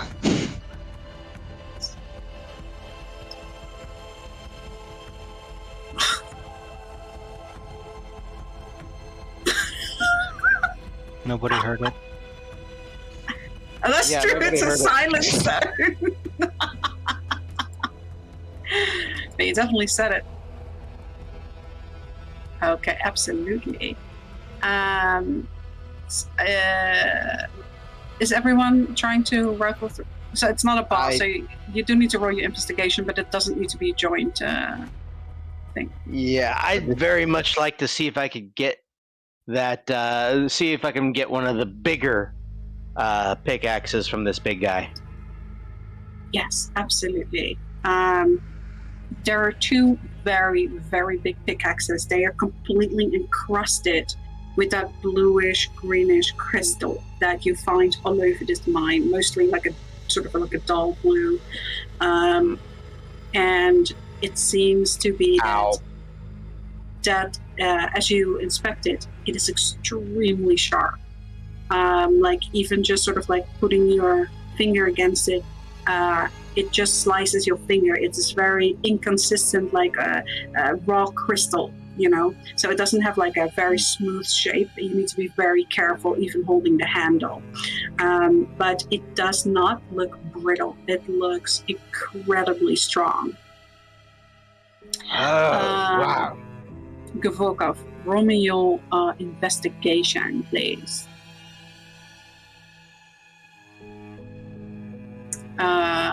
If you do it with Cheshire, of course, you can get the help action, as Cheshire can help you rifle through the body. 20, that's very good. Okay. Can I help also? Yeah. Rifle through her. Through her, you can. It needs just one person per body, but okay. you can definitely go through the bigger body. It's not a boss, so it doesn't need I'll your give Klein joint. advantage for his. Yes, Klein, if you are further investigating that the big zombie, roll me an investigation too. Okay, so Yes, with ma'am. advantage, with Prince's help, Gavorkov, you find several things. Oh. You find a ingredient pouch. It looks old, faded, but it does feel powerful. And this is basically an ingredient pouch for spellcasters. There is definitely an arcane magic coming from this. So that's definitely worth investigating. Then the next thing you find is 3 potions. 2 of the same size, and 1 is. This is you who is finding this, yes. So 2 of the same size and 1 that is smaller. You find a mana vial, which lets you regain 1 spell slot. Not a warlock spell slot, just a single spell slot. Recover it. Then you find 2 Greater Titans healing potions. That is nice. Yep. Clang, what was your investigation? 11. No, you have advantage. Oh, advantage. Okay. I just told you I'm giving you a help action. Oh yeah. I thought you were giving that to Gav. Okay. No. 15. Instead. Okay, nice. Okay, so you find 2 of those pickaxes. The moment you touch them, they do sort of shrink more to your size, but they're still so big. It is basically a scythe to you. It's about the size of a scythe to you. They're very big, very, very heavy. You find a core in that big creature when you go through it. It's similar to you know how the stone golem had a crystal heart. This one seems to have one too. The smaller zombies don't have it. The big one though here does have it, and it's sparking with electricity or lightning. It looks like a very big lightning crystal. I'll take that. Pocket it. Yes. Lightning crystal, right then? Okay. Yes, definitely brimming with some kind of energy. Feels like it might be magical. As you go through its guts, you find some more things in there. You find a old backpack. It's looks like it's mostly torn and stuff, but you go through it. Do you want to look inside? I actually do. Okay. So you go inside and you look in there. You find that there are some torn clothes. It's just ripped fabric at this point. Nothing you can do with it again, but from it you can tell it's quite old. It's like this is something a person perhaps have been eating quite a while ago. You do find a med kit in there. What do you call it? A medical kit. Yeah. Oh, Healer's kit. Sorry. You find a healer's kit in there. Seems to be mostly intact. It looks a bit, like it looks very worn, but when you open it up, most of the things that are in there are just intact, like bandages. You even find like a little vial with sort of like rubbing alcohol and things. It seems that although it's like looks rough on the outside, the inside is pretty intact. Nice. So as you go through it, you also find a little pouch. As you go through it and it clinkles as you pick it up, you know that there is gold in this pouch. And when you open it up, you find 375 gold coins. You also find something that you find recognizable, which is 3 little packets. It looks like it's in some kind of like see-through foil. Pins, as you're helping Clank and you guys are going through that bag, you also recognize that as when you guys were at the Elite Guild, you bought these packages of food, and it had these sort of like sealant over it, like that sort of see-through foil that kept it good. These are some kind of sandwiches. What they are, you don't know, but since they are in that foil, they have remained proper. So there's 3 of those. Oh, my Morgana. And immediately, your stomachs start groaning, and you realized that in the past 24 hours, you haven't eaten. And you guys actually... The cookie house. You haven't eaten there. You didn't eat. We didn't eat. We was just resting. Yep. So you guys are extremely hungry, and you start feeling that fatigue of getting hungry come over you, especially seeing the food over there. But yeah, so you find 375 gold pieces, you find 3 sandwiches, and you find the healer's kit. And the scythe? You said Sorry? 300? The scythe. Oh, no, Yeah, no. well, it's not a scythe, it's 2 pickaxes, but the size of a scythe. Yeah. They're sizes of the scythe for me. So you Dang. can write down 2 crystalline pickaxes. Large. Okay. Hey, Kev, we's gonna need to look at these here at some point. They look like they might have some magic-y bits on them. So, if you wanna... Yes, if you wanna use the... Oh, and the heart. Sorry, the crystal heart. The crystal I got lightning that. heart. Yeah, I got that one here. Preserved sandwiches and healer's kit. Yeah, okay, got that. 3. Okay. 3 of those sandwiches. 3 of those sandwiches. Yes, That's what 3. 3 packets. And the pickaxes, if you want to use them as weapons, they are a 2-handed weapon. They do double the damage of a normal pickaxe, but they use strength. You can only use strength for them, and they're 2-handed. Yes. So, how much damage do they do? So it's a double the pickaxe die. So let me see here. Pickaxe does... 2d8 then? Yes. Okay. Plus All right. Plus strength. Yeah. Okay. So I will take. Here, Pins, hold this real quick. See if it works with you.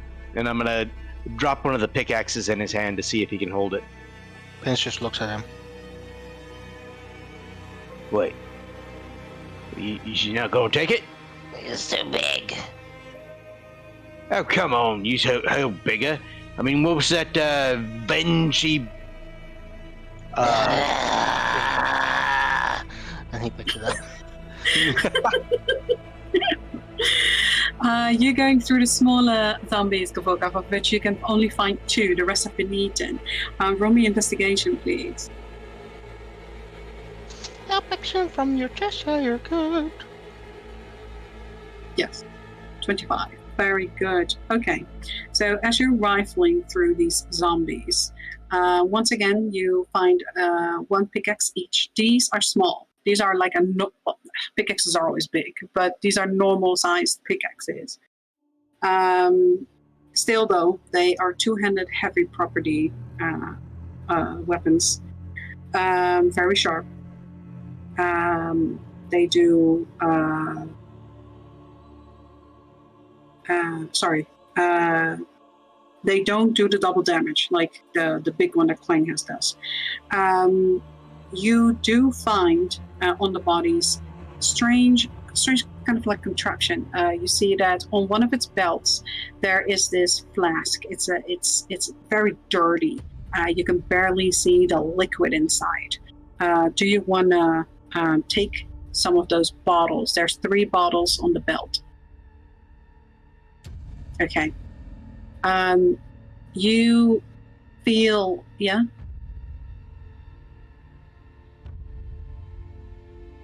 From the small ones, yeah, it's like human-sized.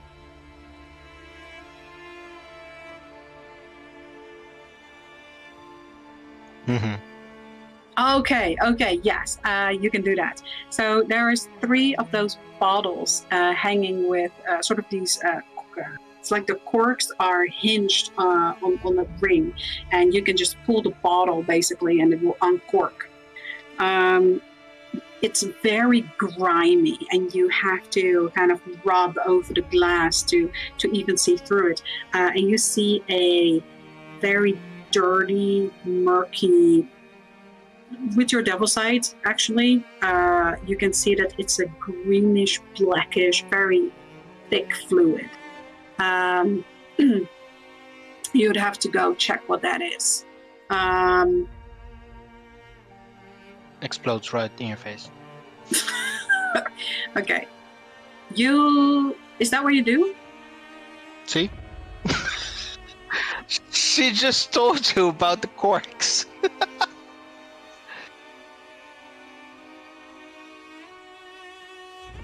I'm going to give you this one chance to decide yes or no, because otherwise everyone's going to suffer the consequences. Okay, you don't. Okay. There's definitely some kind of magic, faint magic that comes from these bottles, but you have the feeling that has more to do with the bottle instead of the fluid that's inside it. Other things, you go rifle through it. You find about 35 gold pieces on this one. And what you also find is on the other zombie that you go rifle through. When you open its stomach, you see that there is a large amount of crystal dust, and that is softly sparking also with electricity. It seems like the zombie has been eating crystals, which is not weird, because when you examine the body, you see that through the skin, it's even over the armor, this crystal has been growing, almost like it's a host. That's kind of the feeling you get. Do you want to sort of dig through this crystal powder, crystal dust?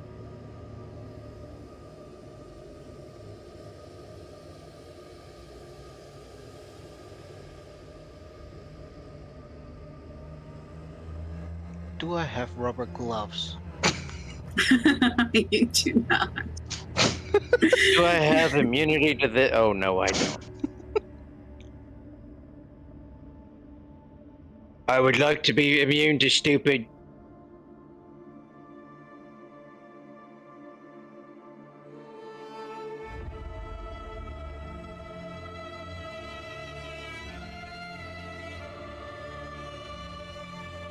Okay. So you sort of like digging around with your pippin there. You definitely feel like the sparks traveling up that metal rod that is in your hand. Roll me 1d8. And Gav did something. Oh, I see. 2. Well, you take like 2 shock damage, like lightning damage, as you get shocked. And you feel this sort of strange, like your muscle tensing as a very jerky, involuntary movement that feels unpleasant. But as you go through it, you see these little green glowing embers, very tiny. You roll me. You are not sure what you see, actually. They look like tiny versions of the wisps, but perhaps Pins would be able to provide more knowledge with his background.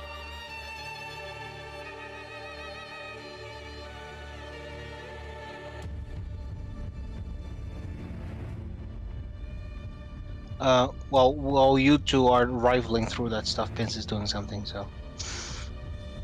Okay. Fuck. So yeah, you don't know what it is. It looks like perhaps tiny.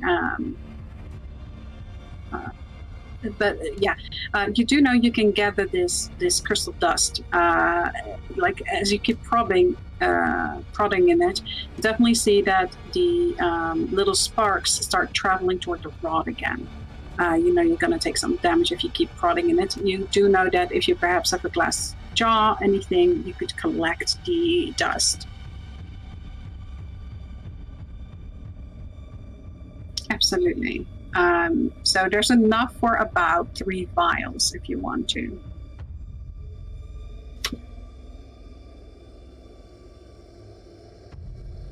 You can write down 3 vials of spark dust.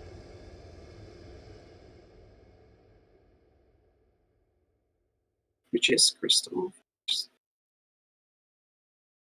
Do you also want to take the little glowing orbs, or are you going to leave that? Okay, so Pins doesn't seem to respond. I would reply, but everything's happening at the same time. Okay, yeah. So Pins, what are you doing as he's prodding? Pins would see this creature again, right? Mm-hmm, mm-hmm. Yeah, He would. it just seems to be crawling around the crystals and eating it, actually. It's surprising that it can do that. Yeah, he would just very slowly approach to try and not scare it, Mhm. crawling over this giant zombo. Mm-hmm, mm-hmm. And Yeah. as long as it doesn't react, he's gonna keep on moving forward. It seems pretty dumb in the sense of it seems to have no awareness of you. You can easily put your hands around it like a turtle. You know, you can sort of lift it up and its legs will keep wiggling, but it's a very stiff kind of creature. So it doesn't really bend. It can move its head a bit left and right, snapping a little with its mouth, but other than that, it seems very passive. I'm gonna keep my hands about a foot from it, over it, just to feel if it's cold, warm, static, like anything. Oh, okay. So as you keep your hand over it, you feel. When you shoot ethereal arrows, they have a certain feel, and that's kind of the feel you get. Alright. He's going to slowly lower his hands. Okay, Wolf, like. Think this is a good idea. Wolf is like sort of circling around it and panting with his tongue out of his mouth. He just seems excited. Like whatever this is, it's like a dog with a ball. That's what I thought. I'm gonna attempt to pick it up. Absolutely, yeah. So like I said, you pick it up and it sort of like moves a little like a turtle. Doesn't bite at you. It's just very passive. It's very small. Keeps on grazing. Hello, little buddy. What are you? Is there any chance I can make any sort of check, or is this completely alien to me? Well, you've never seen it before, but you are very, you have dissected many animals. You have to hunt many animals. So you can definitely do a nature check to see if you can, from its body, if you can perhaps learn anything at all. It's going to be a little bit of a high. That's a 9. Okay, a 9. Okay. So the only thing you get from that is like its outward, like the things that seem very obvious. The crystal that's growing over its body seems to be the same type of crystal that it's eating. So you have the feeling that strange sort of ethereal vibe you get is something that has to do with these crystals that it's eating. Do you see any pebble on the ground? Crystal pebble? These seem to be crystals that are growing into the rocky surface. They don't seem to be like loose gravel. Okay. I can't pick up anything and feed it to it. No, but if you like keep it closed, its mouth closed to like a cluster, it will start like biting at it.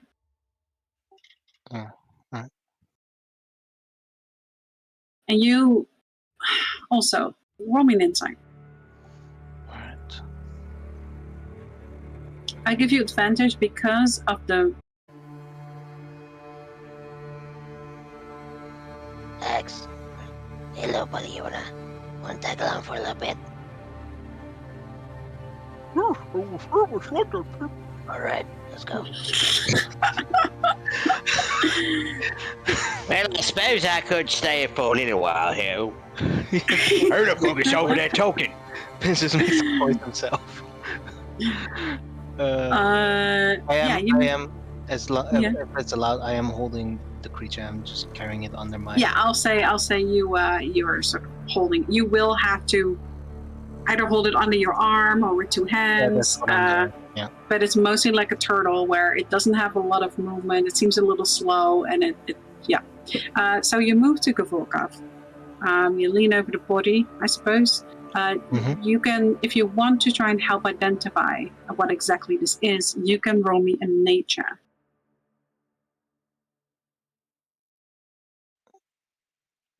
Can I pet Cheshire for this? Well, Cheshire wouldn't know how to help you with this. Alright.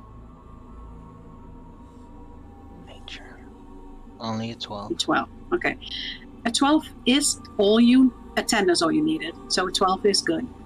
As you look this over, you also instantly recognize that these look like very tiny versions of those wisps. One other thing that you recognize is that these are indeed, wisps don't have babies, but they do multiply. And you recognize that this is very similar to the wisplers that you have. Where these sort of really tiny versions of these wisps are put in with some kind of combination of fluids, of which you know most of the properties. And this could possibly be turned into wisp lures. You do know that given time, probably helped perhaps with this sort of crystal spark dust, with this crystal dust, they might actually grow to full-grown wisps. Alright. As I sort of look and are they still within the crystal dust? Yes. They seem dormant. They are sort of, the light is glowing. But they don't seem to be moving. I'm kind of trying to uncover them and shove some of the dust apart and take 2 damage. Yes.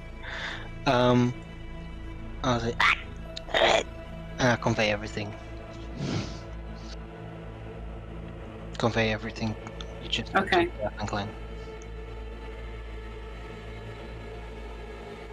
So yeah, we can definitely make our own wisplers with this, or maybe even grow wisps. I'm not really sure what you can do with wisps.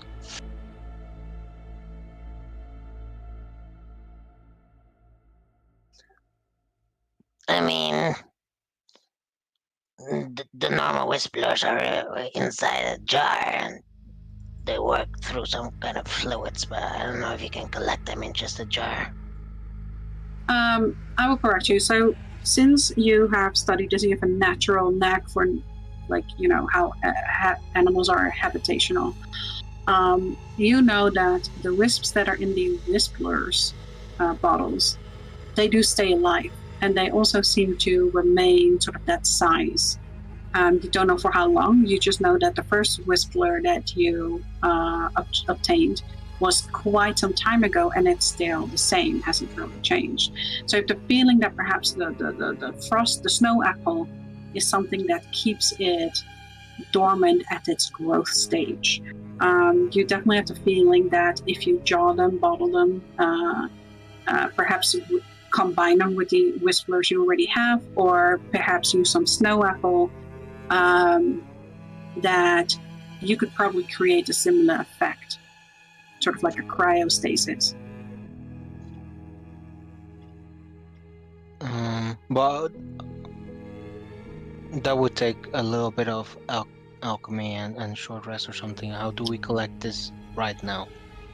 Well, you would know that it would take alchemy to turn it into a whispler. To just try and get it in a cryo state, you figure with your knowledge and understanding like how some things work, that just putting pieces of snow apple together with the wisps will probably keep it, especially if you keep some of the dust that it's dormant in, will probably keep it like in a cryostasis. You probably keep it like that. So let me see. Give me a second. I'll go through my satchel of clothing. Mhm. I have 2 permafrost apples and 3 wisp plums. I think a wisp plum is also part of the thing. Correct. So I am going to cut up one of the permafrost apples. Mhm. Wah, wah. And 1 wisp plum. I ask if Gav has a pretty sizable bottle.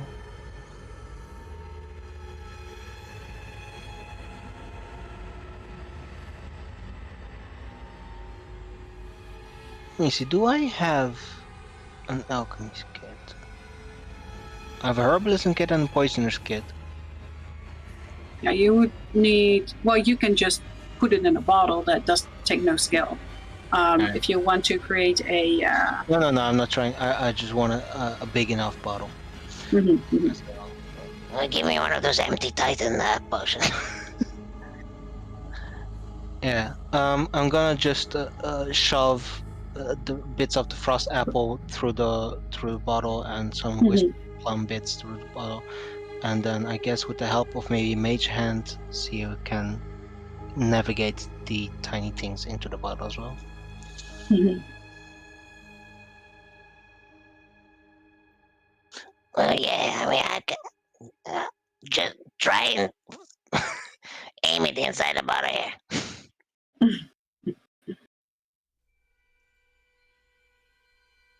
Yeah. The opening of this bottle is quite large. The Titan potions are these big, sort of like big open necks. So especially if you cut some pieces, it's easy to sort of push them through, and you see immediately sort of that cold, frosty layer starts traveling over the glass. Alright, so with a few minutes work, can we manage to push them in? Yes, absolutely. You collect some of the spark dust, sort of the crystal dust that they are in. You sort of like scoop them inside, and you get 2 wisps, sort of growing wisps in that bottle. So you have 2 bottled wisps.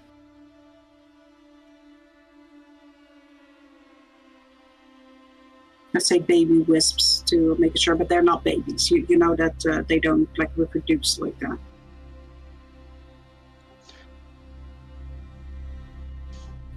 Yeah, just put the cork in before they escape.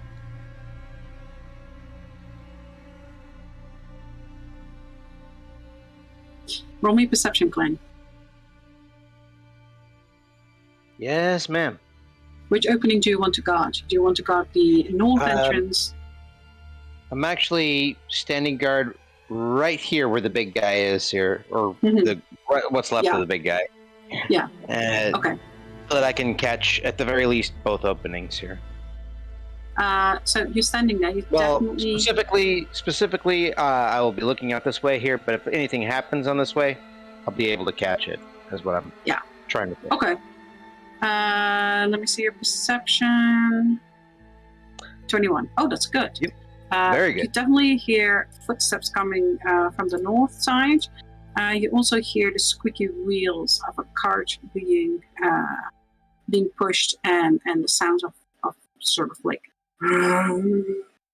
and the snappy voices of the overseers. Yeah. From the south, you definitely hear very heavy footfalls of what you imagine is the creature.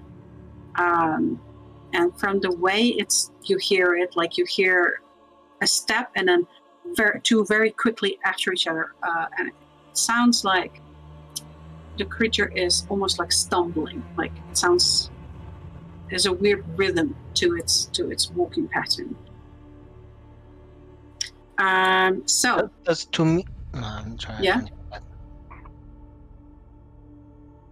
Go on. I don't hear it, right? Your passive perception, well, you're not paying attention to that. So Exactly. Right. the footfalls are heavy enough that you can hear it, but you cannot hear like what's coming from the north. That's kind of like off your radar right now.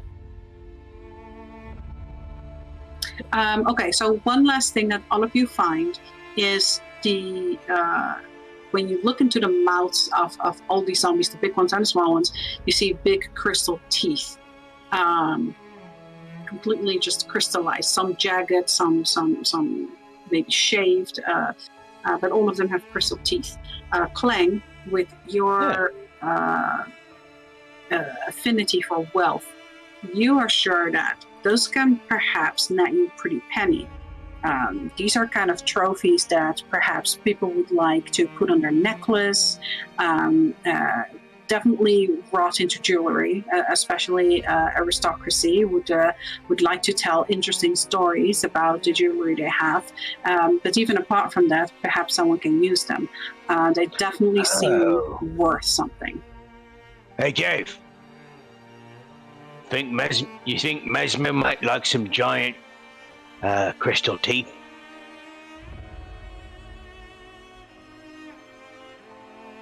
Well, I was kind of hoping that you would give it to her. Because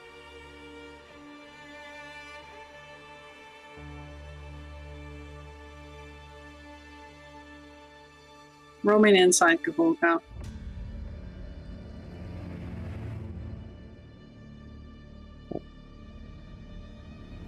As a true goblin, this definitely looks like marvelous jewelry, especially trophy-wise. I mean, this is the kind of stuff goblins live for. I mean, Think of Mesmer. You're not sure what it is. She never came across as savage as some of the younglings, but you definitely have seen her wear very ornate things, like hanging from her hat, hanging from her belt. She has all kinds of she definitely likes jewelry. You've noticed that just all kinds of rings and crystals and things are just hanging from her gear, her staff, everywhere. I mean, she's got to propose at some point here, because, I mean, she's a fine catch, and if you don't do it soon, she might actually just move on without us. Without you. Look, Gav, with these things, you don't just give them, you don't just hand over some teeth to someone. You gotta fashion it into something. I mean, that's yeah. how we make our trophies. If you want, I can maybe fashion some kind of necklace or something out of this. It'd be pretty blingy. Actually, no, I ain't a jeweler. A smith maybe, but a jeweler, no. So yeah, these things.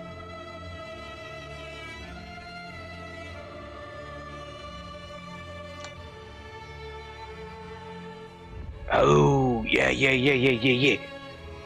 Maybe a ring? Aye.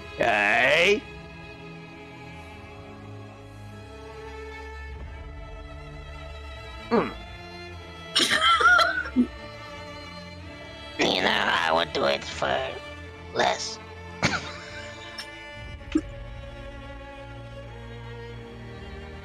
Well, I'm gonna take some of these teeth then here, because we could probably sell it for a pretty penny at the very least.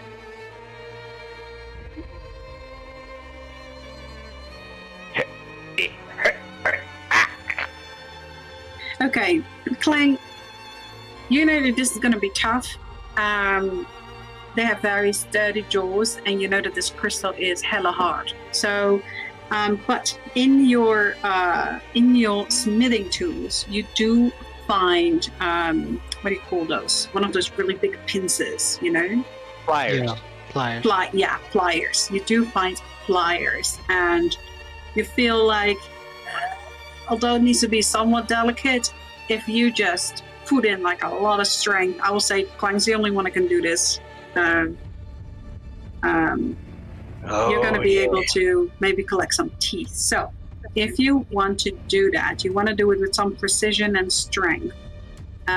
So you can either roll me a strength or dexterity for that.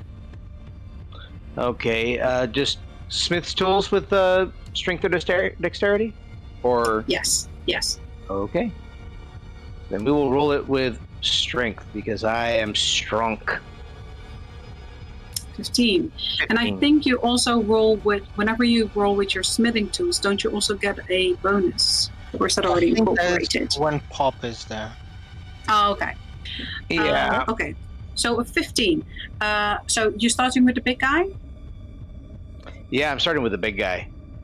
So roll me 1d6. Okay. 1d6. Oh, 6. man. You get 6 giant crystal teeth. Ooh, 6 giant crystal teeth. And then specifically, they are from the gloss up miners.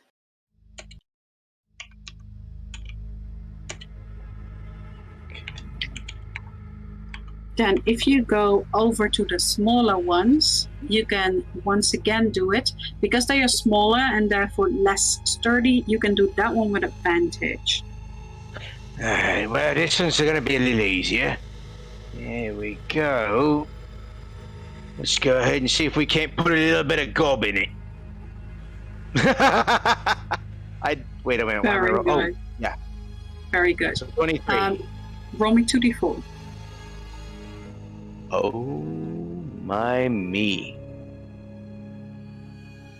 2d4. Rolling. Oh, okay. So you find 8 normal, so 8 crystal teeth.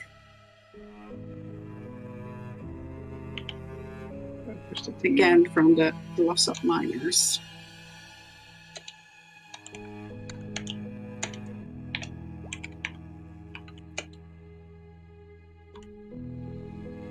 Right. Do you want to try and glean on an average what these might be worth? You know what? Yes. Let's go ahead and see if we can figure out how much these would be worth. Did you just roll max teeth on both?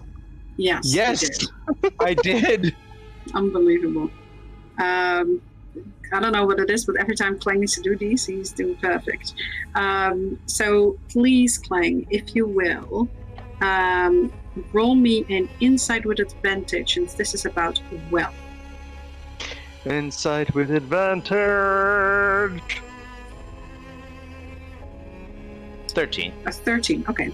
So you are starting to get the knack a little bit of valuing crystal, not just gold, but also crystal. You have the feeling that the giant crystals are probably worth double the normal crystal teeth. And when you look it over, it's beautiful. It has this like bluish hue. There's sort of like this greenish glow inside, almost like perhaps there might have been a wisp there before. And it's just sort of refracting its own light all the time. You imagine that with the right light, it will refract all over the walls, and it would actually make beautiful jewelry or anything. Even perhaps in itself, like being on display somewhere would be beautiful. You can't quite, you're really trying to rack your brain over how much it might be worth. You can't put a specific price on it because you haven't quite, got a good feel on how people respond to crystal and the worth of it. But by just shine, by the hardness, as you sort of like hit it against the wall and it actually carves into it, like this is extremely hard. You have the feeling that this is the small ones are probably worth over 500 gold pieces. That's what you wager. Oh my god, the small ones. Oh my. By the blurb in your great Morgana. Yeah, I'm keeping these. Actually, you know what? He's gonna walk over to Gav. Gav, yeah, you get one of the giant ones. He's gonna place one of them in your hand. There's not a lot I can do with a single teeth. It's He's gonna lean in very, very, almost uncomfortably so. That is very, very valuable.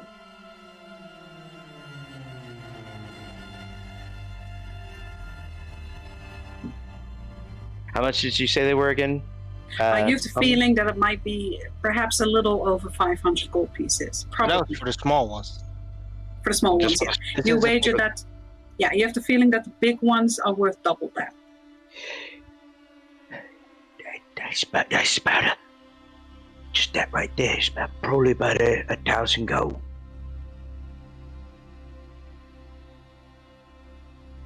It's really tough and really shiny. There's no flaws in it, Dave. Look at it.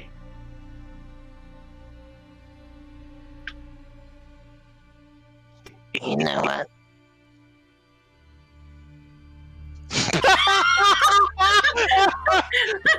Inspiration. Yes. What are you talking about? That's another loan. You still owe me more.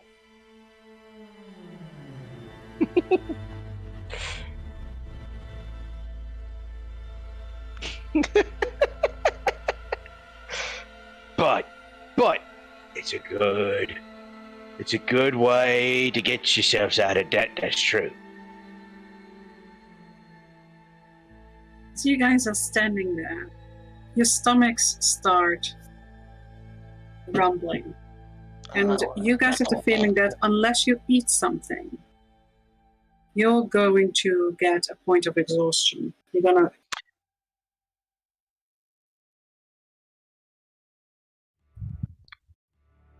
Too bad he's getting a sandwich.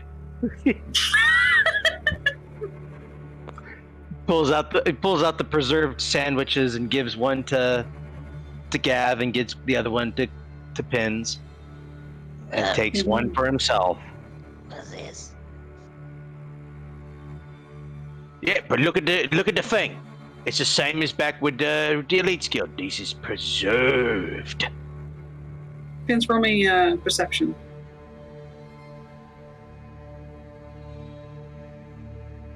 Oh shit! 7, okay. Pins, you get handed one of these packets and you're like, oh, yum, a sandwich. And standing where you are, you know, it's hard to see anything, but there's like a little glow still coming from that pool. The whole, everything seems kind of bluish in this light, but you can discern some slight color in here. And as you look over it, you see a logo on the sort of foil on the outside of the packet. This is not like a foil, like a silver foil, right? This is like a plastic foil, and it's kind of thick.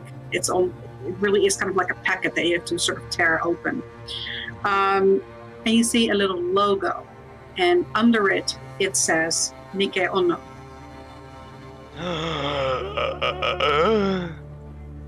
God. Alright. Oh, guys. Hey, This has to be made by the god of chefs, the god of food, Nike Ono. This is the creator of. Well, no, actually, Pins doesn't know that. And you do know that the cupcake always speaks about Nike Ono. Yeah, You know, well, because Cupcake always mentions Nike Ono. yeah, right. It does. It does almost always. Yeah.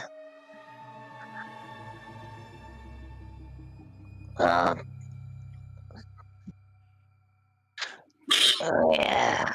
But this has to be the most perfect sandwich. It's likely the perfect sandwich. without disturbing the integrity of the sandwich too much, I would like to kind of carefully open it up and see what's in it. So you tear open the package. Yes. You do know that when you open the package, the food will deteriorate within 3 days, like a normal dish would. So you open the package, and this delicious scent sort of comes out and fills your nostrils. Clang, you standing directly next to Pins, you start smelling it too. It smells like some kind of roasted meat, almost like it's being prepared right in front of you. That's how fresh it smells, like someone is just cooking some kind of roasted meat. You can smell some kind of sauce that's on it. It smells like a little citrusy, but it also has like sort of like a creamy white texture. You see some tomatoes in there, sun dried. Don't look like normal slices of tomato. And there's lettuce, and there's like several layers. So you have sandwich, then you have some lettuce and sauce and roasted meats, and then another piece of bread. And so this has like about 3 layers of meats, and you can see that's different types of meats. You see that there's bacon, you see that there is some kind of beef, and it's like medium rare. So, and it's when you open it, you can actually hear it sizzle, and you can actually see sort of the bubbles of the fat and the butter that had been going in, and the juices that have been absorbed, and the flavors in this meat. It smells delicious. I hate you so much right now. Instant drool from Wolf, even though he's an entity. So, and as you sort of like press the sandwich really carefully together, it's a little bouncy, it gives a little bounce back. And you see that the slices that are in the middle, they're different kind of bread. So you have 2 slices of bread that are layered, right, that were between the layers. And one of is sort of like a whole grain. The other one is kind of like with sesame seeds. And then the top one and the bottom one, basically the outer ones, they're kind of like a really thick bread. And you see that there is sort of like some kind of herb, like perhaps a thyme, something like that, and like olives and stuff and garlic are baked in the bread. Yeah, no, definitely hate you right now. Pins sheds a tear from the respect every single ingredient has gotten to create this masterpiece. Okay. From the herbs to the meats. Roll me a wisdom save. Oh no. 17. Vince, you're salivating so much, you cannot resist eating the sandwich.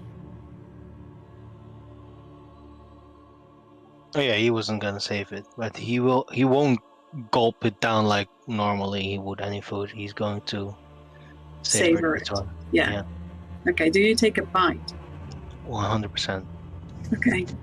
So you carefully take a bite as your teeth bury down and slice through the upper and lower layer. And you start tasting the bread first, like the nice crunch, and then the soft bread, kind of moist almost, like there's like some cheese melted in there perhaps.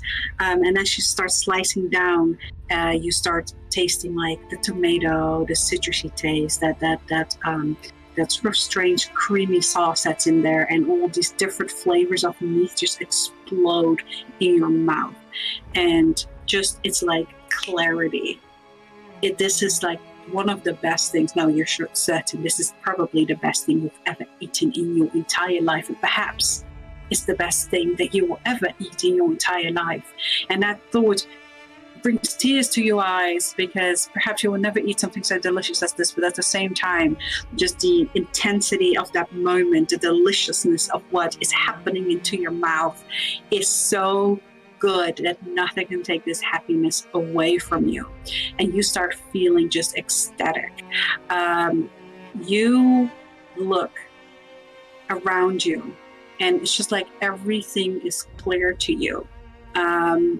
you have advantage on insight checks.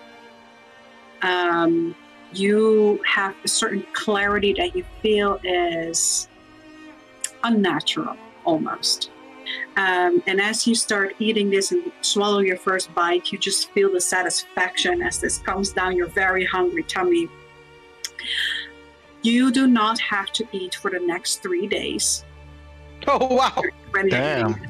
Like, yeah, this thing and the flavor, you notice, is not leaving your mouth. For the next 3 days, as long as the flavor of the centers is in your mouth, as long as you don't eat anything else, the flavor will stay in your mouth, and you will be in this hyper state of, clarity and happiness. Nothing can bring you down. No kind of depression, nothing. Like, if you would die today, you would die a happy man. Yeah. So every minute you regain 10 hit points of just you have the regeneration effect on you. Okay.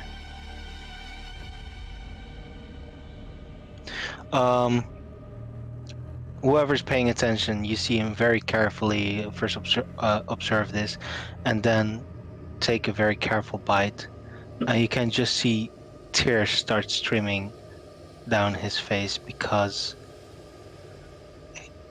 of just an elation that he's never felt before, and he's going through all the emotions of having this perfect bite, having this perfect sandwich, and possibly never getting it again, and the happiness and the sadness of perhaps this being the only time he gets to taste this is just overwhelming him, and he's crying while he's eating this. I need me that sandwich. Yeah, standing next to him playing, roll me a wisdom save as well, as the scent is starting to spread as he's eating this. Oh, my me. Okay. Wisdom save. I am the wisest. 18. 18, very good. Not yet enough though, as seeing Pins eat this sandwich and like your tummy rumbling, you cannot resist, and you just want to tear this packet open and eat it. Gavorkov, roll me a perception.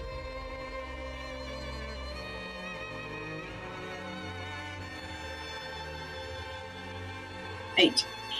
Okay, so as you watch Pins and Clang just watching Pins, as you watch Pins as well, and Clang just like quickly going and like sort of also admiring this packet and looking at it hungrily. You wonder what's going on, and you look over this packet, and as you were like, hey guys, this is like super old stuff, you look over that packet and you can see that this particular sandwich is probably over 100 years old. And you, being the person you are, you like reading the tiny letters because you never want to get fucked over. And you look at it and it states that it's experimental. And this seems to be perhaps one of Nike Ono's earlier experimental dishes before she became perhaps the popular chef that she is now.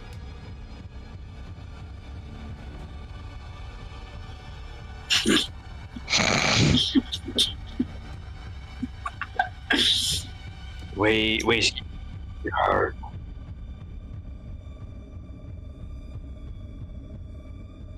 As you move closer to Pins, you smell. Okay, yeah, but you can't hand it. Okay, so you, Clang, are you also eating the sandwich? I have released the wrapper and am digging in with reckless abandon. Okay. So as you eat it, you get that same experience as Pins. You, however, do not feel insight. You feel your muscles tighten, bulging. You feel stronger. You add 2 points to your strength. Oh! And as he is devouring that sandwich. So other than that, so you don't get the insight, you do get the other thing, so you recover 10 hit points every minute. But as he tears open that sandwich and is eating it, the scent of this, with roll me a wisdom save.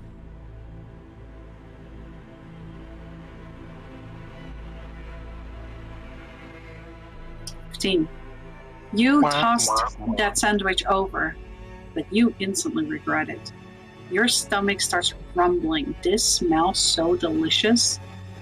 Maybe this is what Mesmer smells like. Who knows? But you feel like devouring that.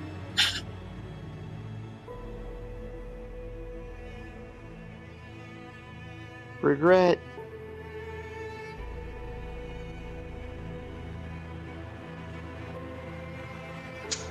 Wolf, if he comes close, bite him. Just kidding.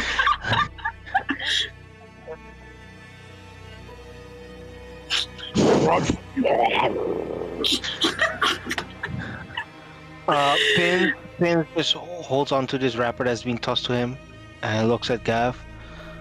And it takes him a long moment to share this with his friend. Right. More tears stream down Pin's face as he hands you the packet back.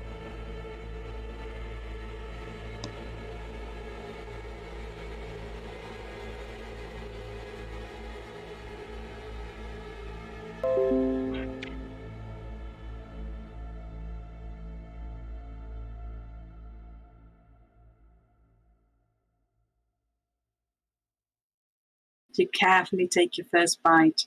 You have that same type of experience.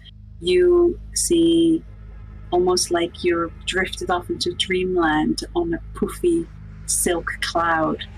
And it's almost like little mesmer angels are floating and twirling around your head. It is so incredibly good. And as Mesmer is floating into one ear, coming out the other, and giggling and giving you little kisses on your face, you feel so empowered and you feel so like you want to impress Mesmer and become the greatest mage who ever lived. You feel an arcane power swell up in you.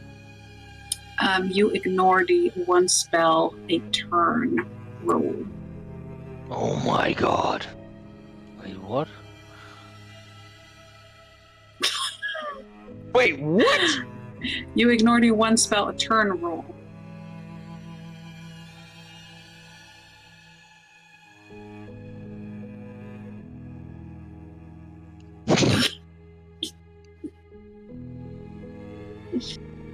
So you are able to cast multiple spells in a round, basically, or in a turn, basically. You also, it does count as a short rest. Like you guys are sitting here crying in a circle. Yeah.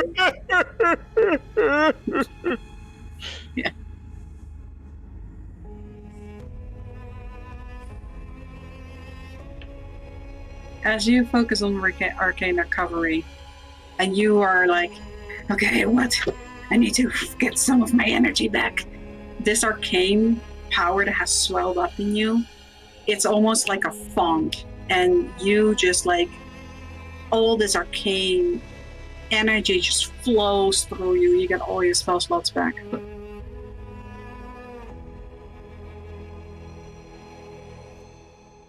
Okay, shit, what the hell? But I'm trying to recover. You guys found one legendary dish with the good rolls that you guys had on the investigations there. Plus, you actually killed. So you guys had a zombie that turned into basically that ate a swarm, became giant. You slayed it. Oh god. You find good contents. Very good, very good.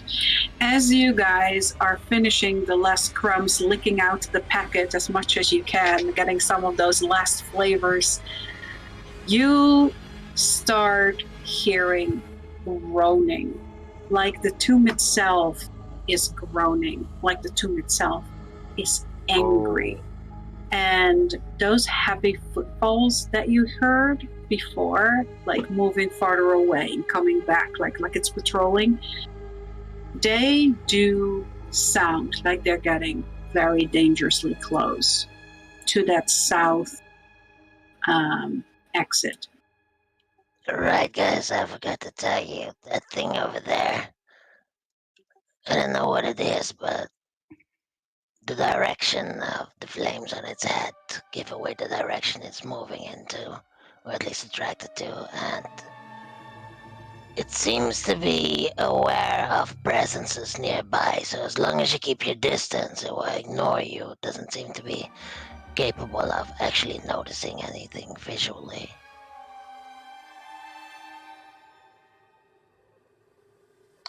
Feeling a little bit stronger now. I might be able to actually kill it.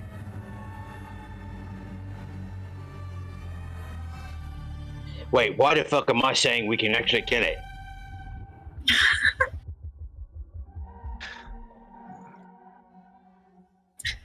Pins. Sorry. Yeah, Do go I ahead. also restore my spell slots? You do. You,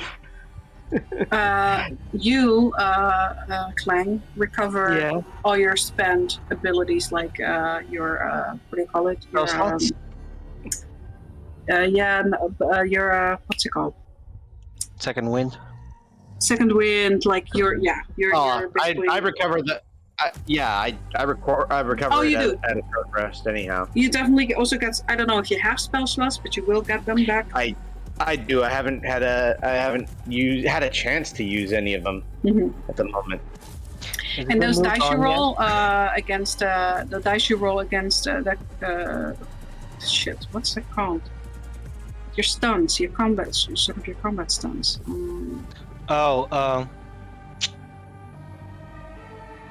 Yeah, that empower your attacks, Clang.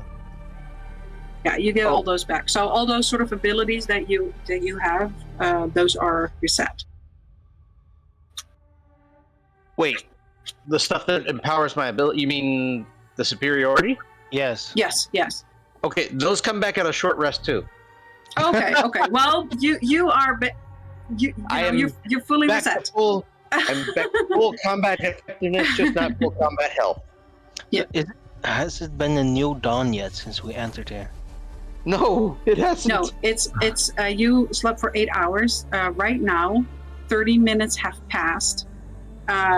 So it's been. Let me see here, because that was 8 minutes for you outside. It has been an entire day, so it is evening.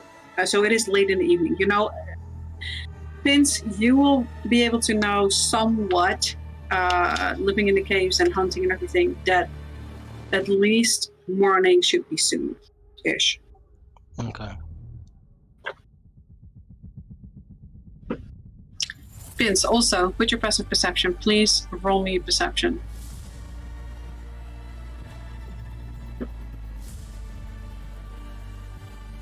$23.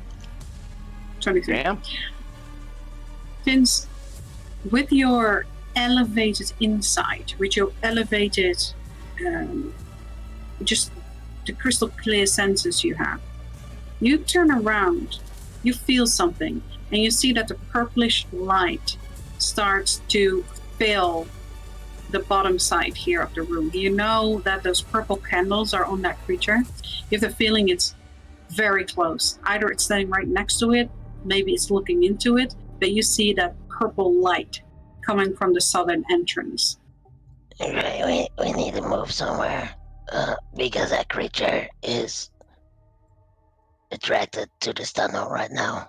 I don't know what's attracting it, but it's aware, I think. Okay. That creature that I picked up, this pet thing, I let it nibble or attempted. I put it next to the wall basically here for a bit, and I let it nibble. See if it would nibble on the wall. Would it?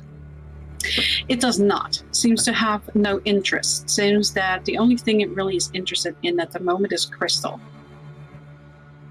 All right. Right, well, I'm gonna take you along with me. You got one of them little crystally thingies? Yeah. I reckon we should probably get into further back of the cave here until that thing goes away. Does this thing have runes over his head? Like, does this count as a companion? It does not seem to be like that. You don't have that feel, like a contract kind of thing. It seems to just be a tiny creature. Alright. Still gonna take it with me. At least you don't feel that it wants any of that. Like, so that reaction that you get normally from things you can, no, you don't get it. The one thing you do see as you're sort of like fumbling with this thing, with your heightened senses, you see that a purple flame slowly starts going through the entrance, almost like a blowtorch, but it's soundless. We either need to move or need to attack. What is it gonna be, guys?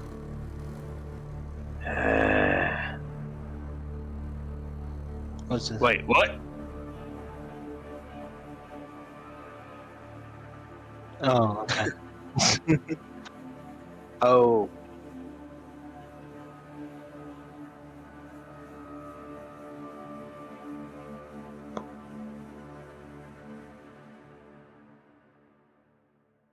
Well, Alright.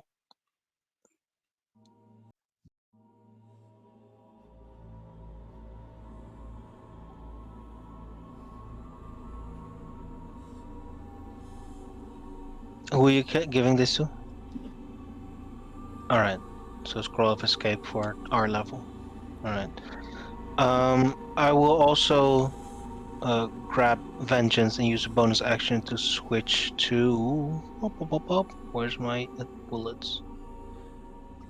two bullets? Ooh. To armor piercing. Ooh. Because it was still unblessed bullets which have run out, so I'm changing to armor piercing. Okay, yeah. Mm-hmm. Absolutely, absolutely.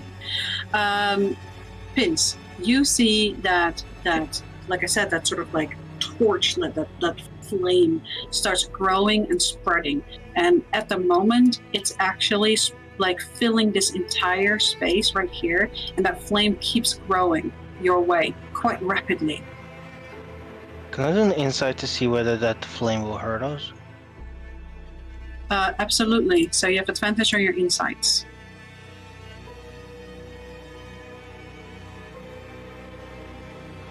Uh, 12. So, with your clarity of mind, this will definitely fucking hurt you. Somehow, this flame, the weird thing, it's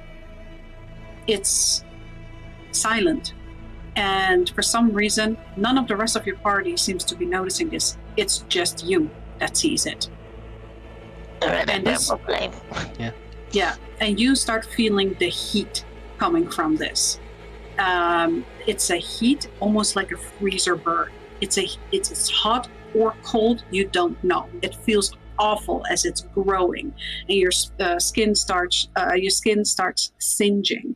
I need everyone to roll me. Let me see here.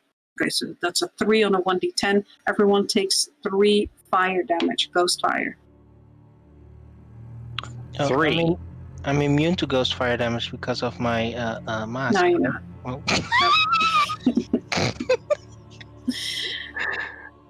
oh, wolf heals, right? Maybe. But you see I will that immediately. Yeah. the Let me others, double check. now that you guys have taken damage, you see the flame. What you don't see, but what Vince you do see, is that there is a really slight aura, purplish aura, around you, Gavorkov, and Clang.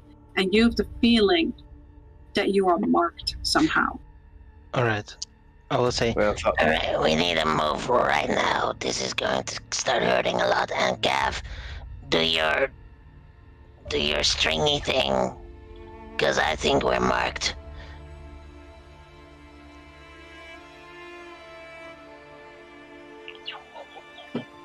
Okay. You're trying to sort of insight what exactly? Okay, so you definitely notice you are marked and you feel a murderous intent. Something that has marked you and is looking for you. And now that you can see the flames that are growing rapidly and are starting to fill up the entire space and engulfing, this is a creature that's not going to let you go. It's going to hunt you to the end of the earth until you kill it. And this thing, whatever this is, this burning, it will not leave your body. You're not sure how to stop it, but you guys are going to gain stacks. Every time you gain a stack, you take damage. You feel that you're marked, and since the flames have touched you, you're going to keep burning rapidly. So we're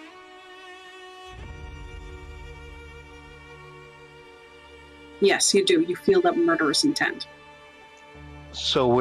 effectively on fire. Yes. Okay.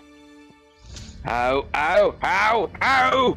I'm gonna start moving my way as fast as I can through this towards this opening and trying to crawl through it.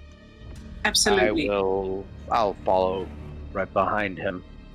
And everyone, please mark yourself with 1 purple stack. 1 purple stack. Everybody, right? Yes, all of you. Right. What the heck? Oop. Okay, there we go. Yep. Come on. Can't let him be by himself. Even if we're gonna fight it, we need a better position because it's just going to fill that entire area up.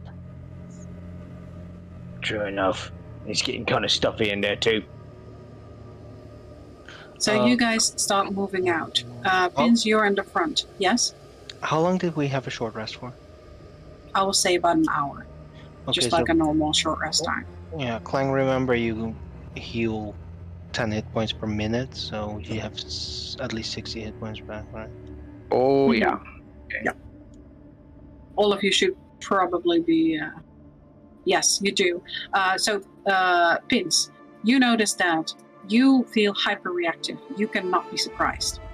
600 hit points, actually. You're full health, Clang. And Vorkov, with your senses, with your devil sight, you can see definitely there are miners over here. There is another seer over there. You also see incoming from that side of the tunnel. There is 1 zombie over here that seems to be like picking up shards. But there are also, you hear the squeaking of a cart coming your way from over there, and you can see at least 1 zombie walking into your direction. It doesn't seem to notice you at the moment. It's too far around the corner to really pay attention to you. It's not with its face towards you. You see a tunnel on that side. You can see far in, it's very dark, and it has a weird curve. But you definitely see a tunnel over there. You see a tunnel that goes over there. And with your devil sight, you see that there seems to be sort of like a wooden contraption, looks like an elevator shaft, some kind of elevator. You can't see too much from that way. Pins, knowing the map, you know that this exit goes to the well. You know that this exit goes to this mine shaft with an elevator that brings you up underneath the Happy Packer. Mm-hmm. Oh, well, we need to actually go past him to get down further, right? We need this direction. Yeah, you know that the complete opposite side, all the way over there, that is where where Agrazar is. We need to get. So where's he going? Which way's out? Pigs. Well, we either need to go or move all around. Because this shortcut is clearly cut off. Okay.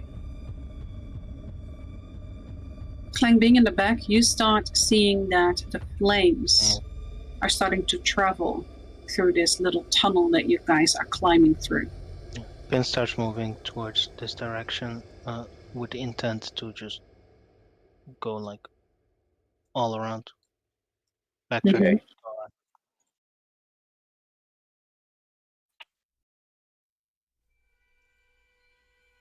Well, we can also just make a stance over here. Like, what if we go into that corner over there with the crystals? Do I see this person? Yeah, the crystals would light up that zombie. You know, you see him like picking crystal shards. Yeah, I will say. Like that guy over there. We just take that corner, and the moment the monster comes out, we'll shoot him.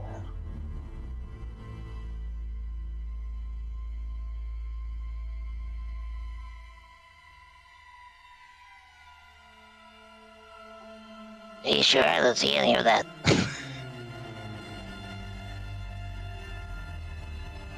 Alright, well, you can I'll start moving 5 feet. say, okay, well, you can also stand here and wait for it to get burned. At that point, the flames actually start traveling again, like soundless, but dangerously close. All of you gain another stack. And roll me a 2d10, please. One of you can roll for all of you. Oh boy. Seal our fate, Gav. 2d10. Very good. No, right now it's 2d10. You have 2 stacks. 6 damage. Okay, that's very good. So you guys now have 2 stacks. Do you try to take this pain with stride and try to bite your tongue, or are you making sound? It's not that bad. Let's just keep going. All right. Yep.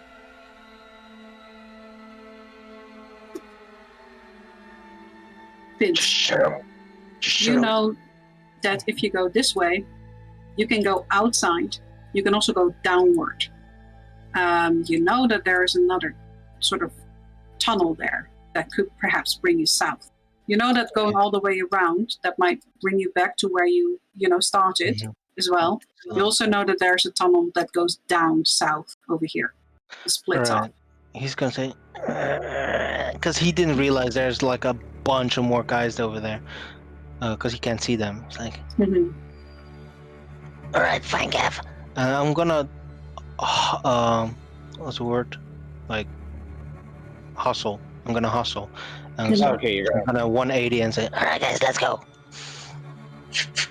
double jump, double jump, double jump. Yeah.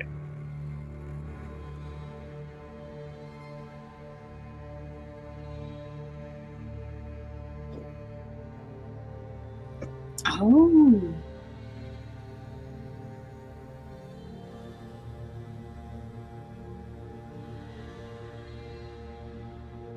Mm-hmm.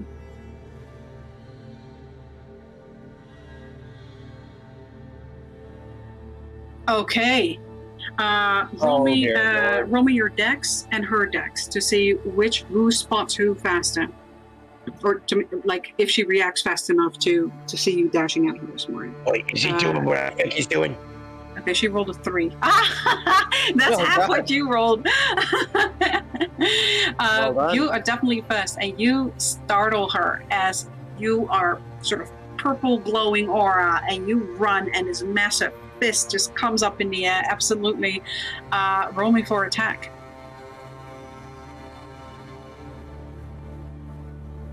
It's definitely a surprise attack. 16 will hit. Yes.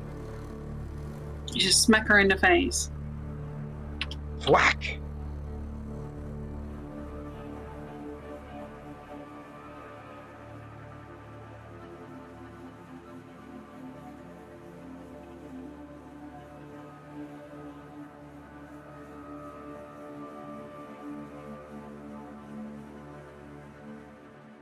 Oh, nice. Yes. Very nice. Very nice. Okay. That gives her extra damage.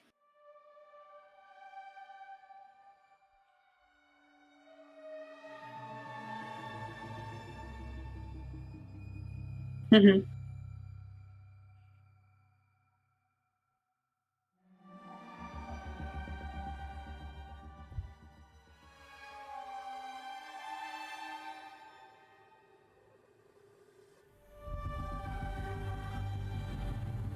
Mm-hmm. Mm-hmm. Oh, sweet merciful Morgana.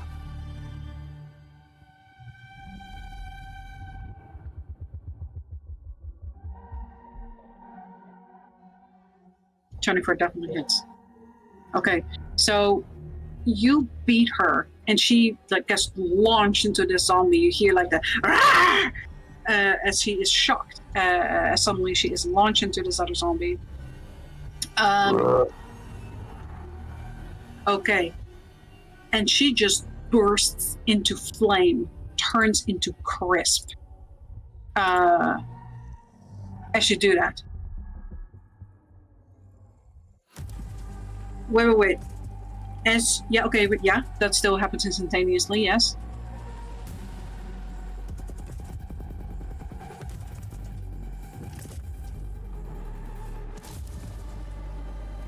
Yes.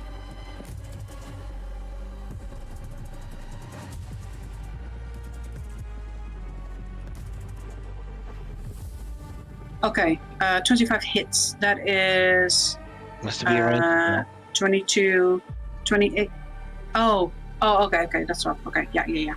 Okay. It has to be a range spell or attack.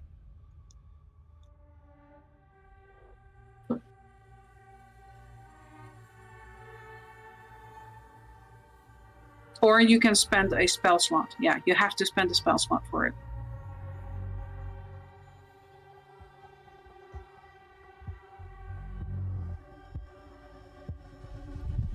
No. That is you can just do that. I'm sorry. That is like if you want to do it with a spell or a weapon, a ranged weapon, you need to have it loaded or a spell slot. So yes, you can do that. Sorry, that's my bad. You guys watch as Gavorkov just sort of speeds forward, like knocks this thing, like punches it really quickly in succession, like as she just bursts into flames, get knocked into this other zombie, beats that in, and then all of you see Gavorkov suddenly get pulled up to the ceiling and disappear in the darkness. And I need all of you to please roll me initiative. Actually, we can't see any of that. I don't have sight here. What you do? No, I can't see any of It's that. dark. It's dark.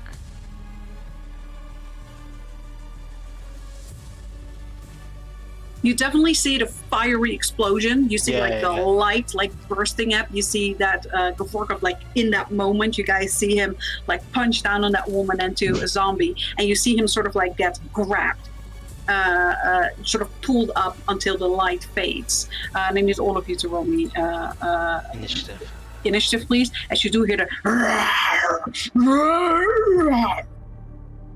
and some crumbling, a sound that is, with your clarity pins, sounds familiar to you. Sounds like that rock golem. War golem? Oh, shit.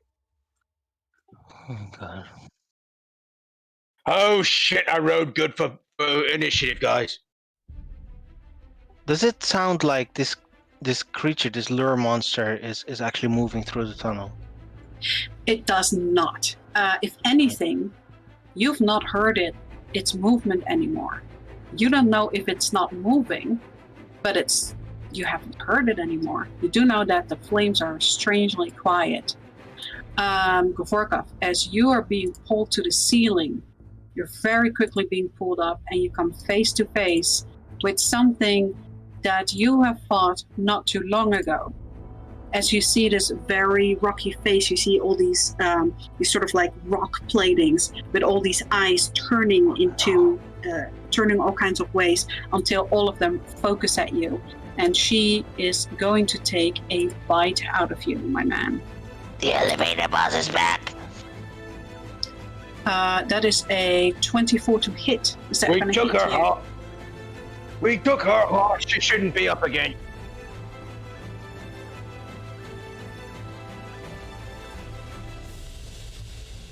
Okay. So that is a 24 to attack with the same amount of damage, 24 piercing. Yes, she does. Yep. Okay. That brings us to you, Pins. How long does the regen last? You don't know. Alright, well, here's a reminder. You heal 2 hit points per turn, guys. I don't think DM will remind you, so keep track. No, you heal that after every minute. You heal 10 hit points. So it's not a it's not gradual like thing. Yes. So after this combat, perhaps you would heal another 10, not during. Okay, right. So well, you still heal 1 from pop. Yes.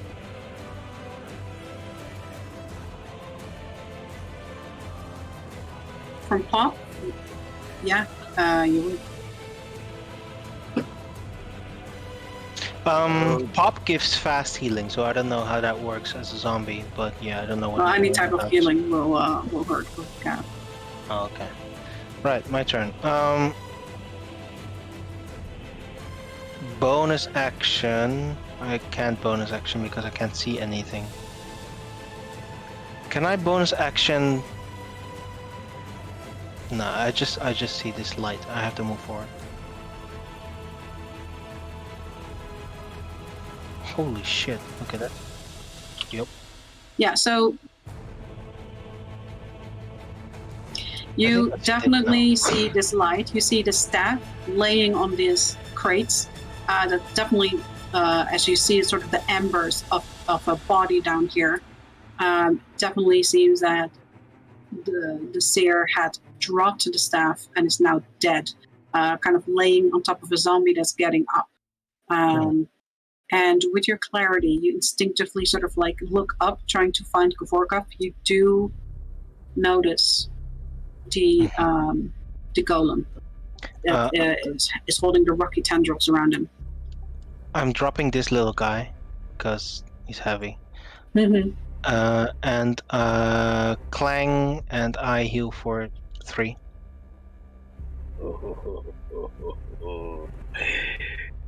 I'm ready to fuck it up. And I'm going to shoot this thing. There we go. Will I do it? Yeah, okay, I'll do it. He's engaged, I reckon. Mm-hmm. Okay. Absolutely. Yeah. Bonus action, Hunter's Mark. Yes. Sharpshooter. I'm not Sneak gonna see attack. too much here.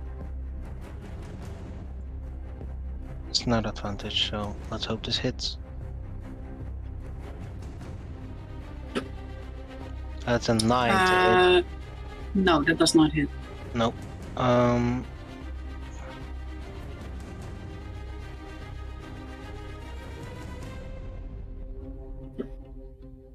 My Cheshire's helping me.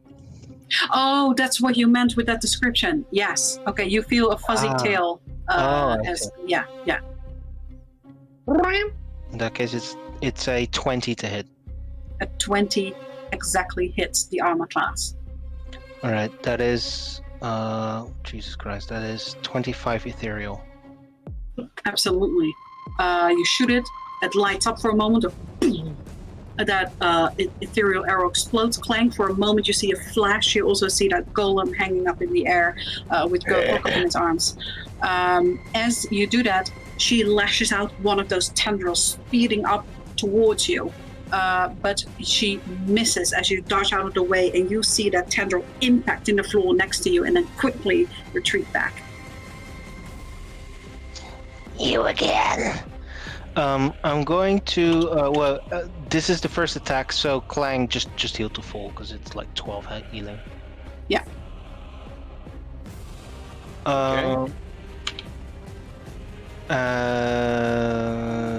Extra attack. Yeah, extra attack. Okay, I'm gonna shoot her again. Absolutely, go ahead. Ramiro, your attack. try again. Yeah, 19 to hit, misses.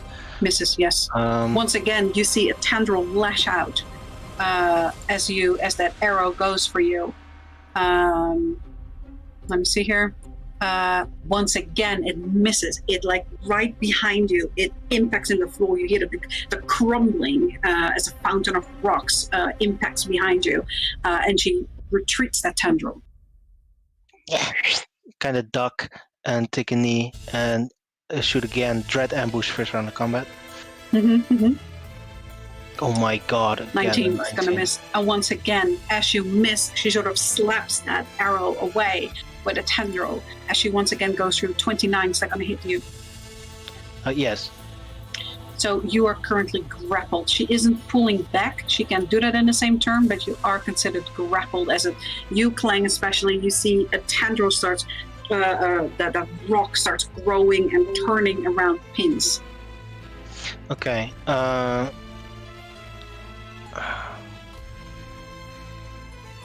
already used my bonus action. I can't move, so I can use my reaction.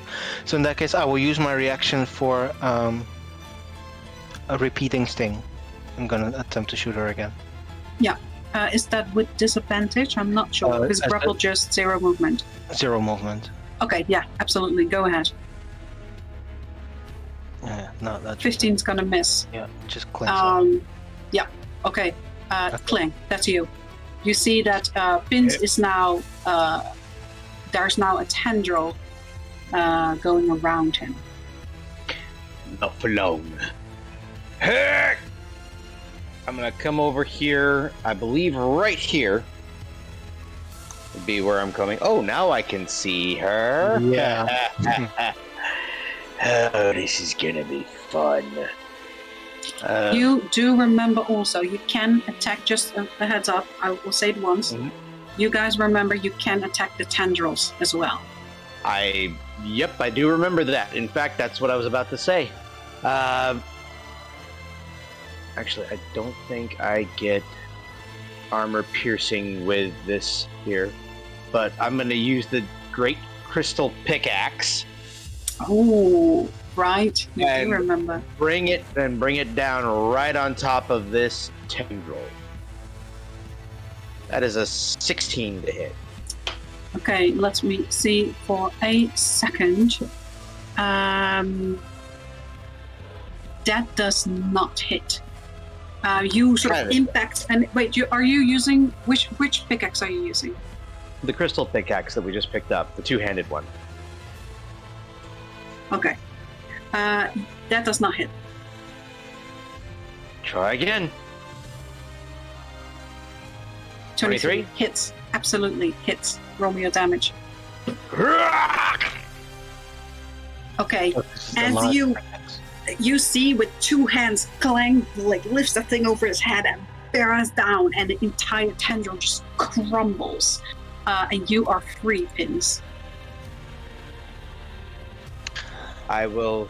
Oh Thanks, wait. Hey, no problem here. Oh, that was the wrong one here. What was it to view your path again? It was like X. Yes. Okay. Clang is going to move a little bit to the side here, pick up the oozling that he just dropped, but he doesn't need to heal at all, and he will park himself right here in front of Pins, to try and block anything that comes at him.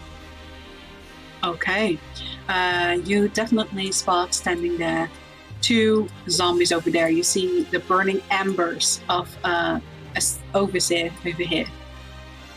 That will bring us to these miners. This one is getting up using rapid speed, and it is going to rush you, Clang. And as it rushes you, please roll me a strength save, as it is going to try to push you over. 25. Yeah, it's not going to cut it. It's sort of like bull rushes into you, and you are so strong that it kind of like bounces back, right? I want to say I kind of hold it at bay with the great pickaxe and just like, nope, not getting any closer to me. So it just bounces off you as you are just standing there like an immovable object. The second one is gonna run in, also gonna lift his pickaxe, gonna beat you with it with a multi-attack. So that is two of those. My AC is a little lower than my name tag here, so -2, so it's 24. Yeah, these though have trample, and so both of them are going to hit you, which is 11 and 16. That is a 27 in total for his multi-attack. That is their turn though. That brings us over to the Ghost Keeper Ore Golem. So you have the Ore Golem is no longer was able to hold on to you, Pins. It is going to try once again to bring out two tendrils. The first one going for you, Clang. That's a 14. That misses you as this tendril just digs into the earth next to you in the spray of stone. Second one, Pins, a 14, also going to miss you. Yes. As these two tendrils like get retreated back up to the ceiling. Can barely see it, Volkov. You though, you feel the tendrils tighten around you, and she brings you closer, and she opens her jaws, and you see those same kind of like crystal teeth that are now gonna bear down on you as she very quickly bites you with these very, very sharp teeth. Shield? Oh shit, you have the tanking thing. Yeah. Oh my goodness. Yes, because that was going to be 20 piercing damage, but now it's 1. And you see you sort of like bite down on you and not having the effect that she likes. And it kind of angers her, and she is going to toss you very hard into the wall over there. So you are going to travel about 40 feet over here. You're going to collide with this wall.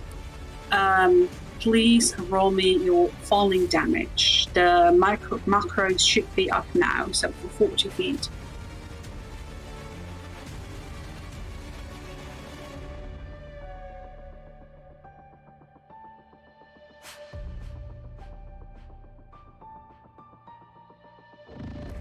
So 24 as you impact in the wall, and like a little sticker, you sort of peel off the wall and start moving. You see yourself falling forward. You see the tops of these very sharp crystals, jagged. So you do have your reaction. You can try something to make it impaled as you're gonna keep falling down to these crystals.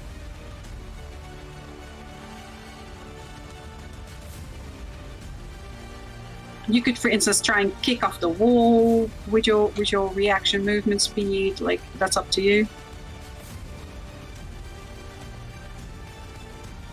Okay, so roll me a strength for that. If you're trying to dig your fist in the claw into the wall, you can do an athletics. A 4. You try to dig your hand in, but you're just too late as you start falling and tumbling, and you feel your parts of your body get pierced by this really sharp crystal. You take 7 piercing as you start bleeding profusely over these crystals. And as you do, you see that the crystal starts actually leaching the blood that you're spilling. That is going to bring us to you.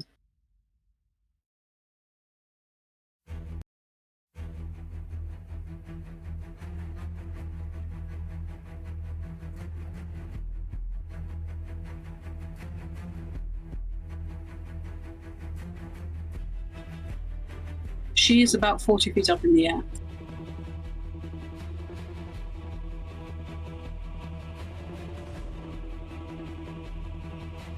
Mm-hmm.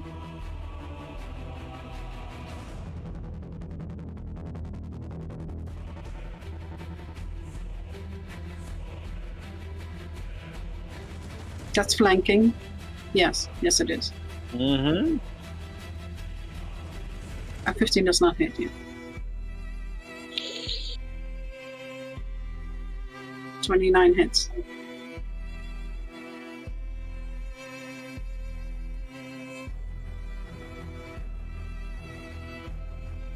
Yeah.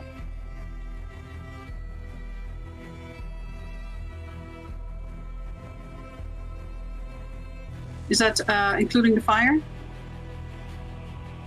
So give me the fire separate because he takes double that. So 10. Okay.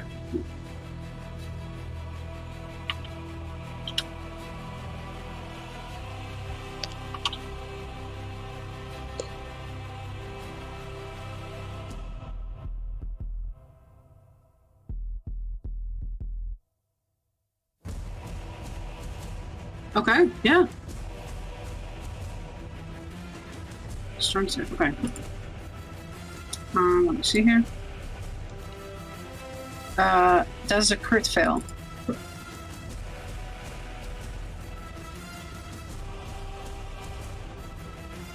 Okay, tell me what. Mm-hmm.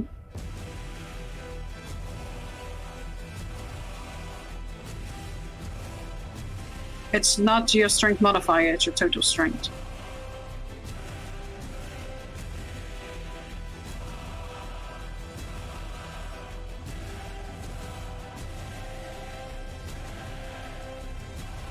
Okay, yeah, so his weapon ends up there.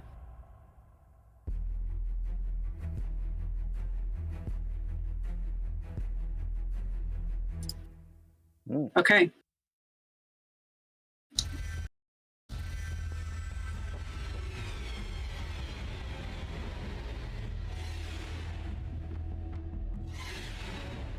Justin?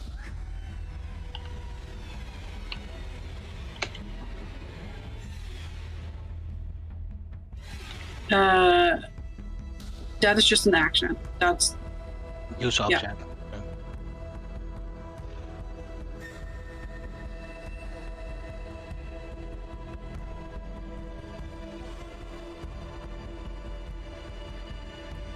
You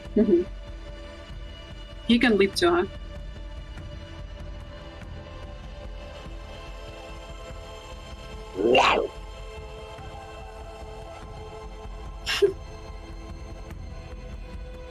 Okay. Absolutely keep record. That is going to bring us to you, Pins. Yeah. Pins is gonna take from his bag vengeance and he's gonna. Alright, let's play. That was really nice. I like the sound for that inspiration. That was really good. Oh yeah. Oh yeah.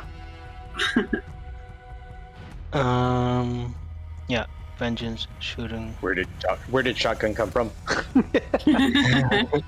Are you shooting the zombies or are you shooting the golem? The golem. Okay, yeah, Okay. go ahead. Actually, it's a 21 to hit because. Yeah, that hits. That just hits.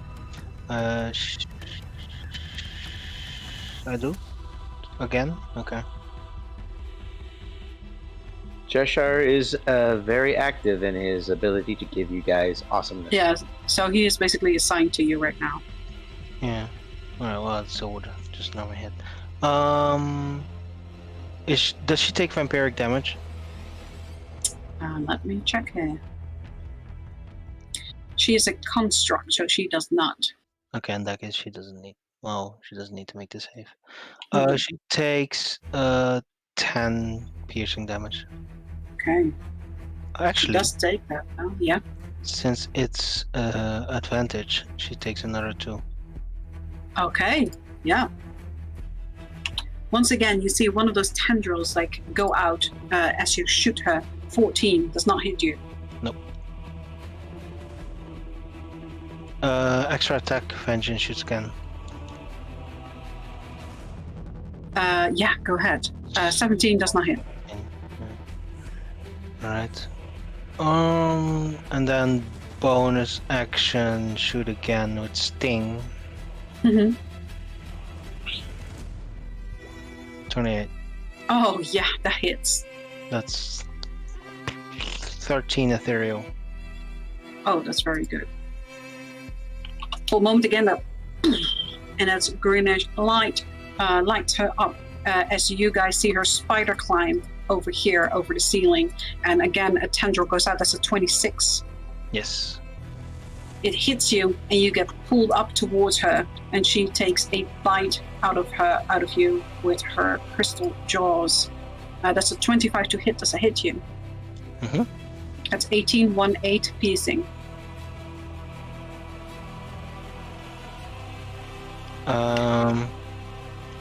Are you full health, Clang? No. All right, No. so you would have healed for 12 damage.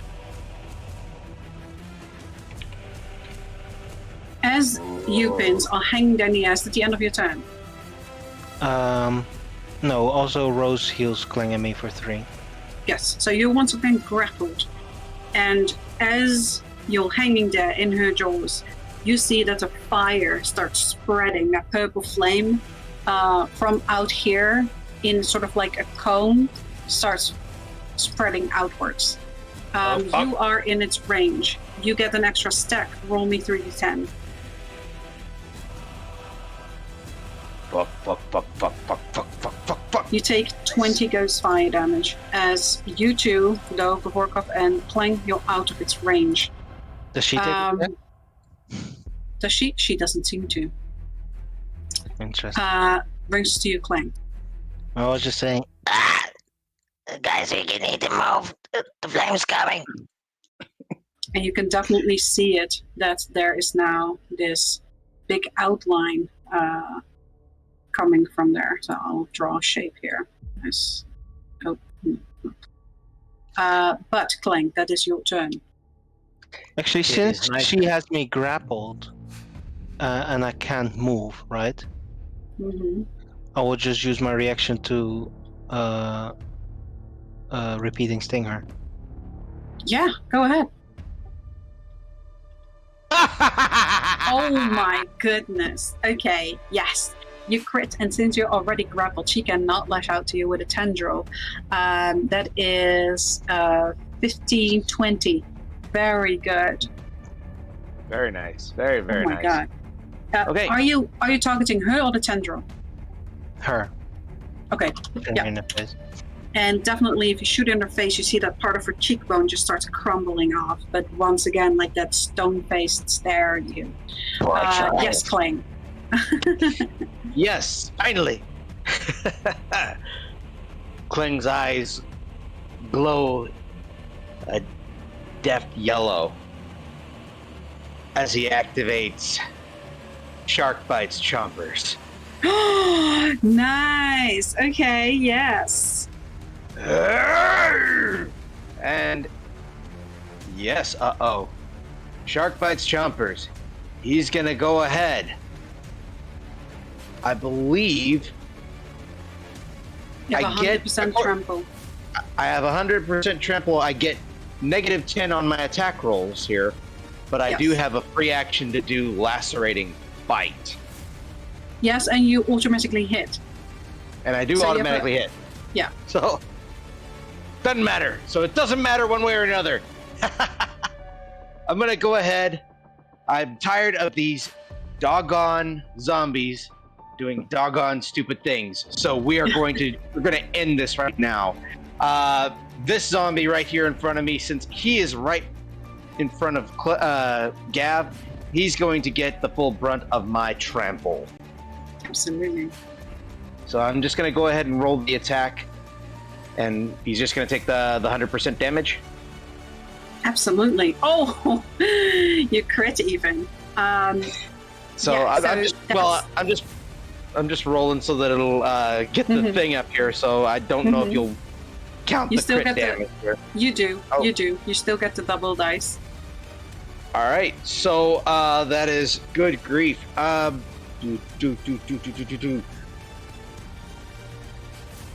24 damage. Very nice. I think. Let me see here. Yes. So you do that. You just smash this thing. Like, what are you using? You're using your the crystal pickaxe still. Yep. But you slay that thing in one blow. I look at the other one right next to it.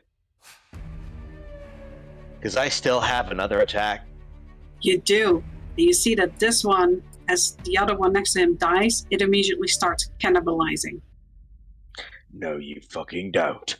Ah! Oh, shit. Well, it's 100% hit rate anyhow. Yeah, The end of you the you turn. hit automatically. Yeah. So he's going to take that. I would like to also use that free action to Mhm. lacerating bite this idiot. That's as a if you get hit by it. Oh, then it's going to hit me anyway, so I'll go ahead and wait. Yep. But that being said, here.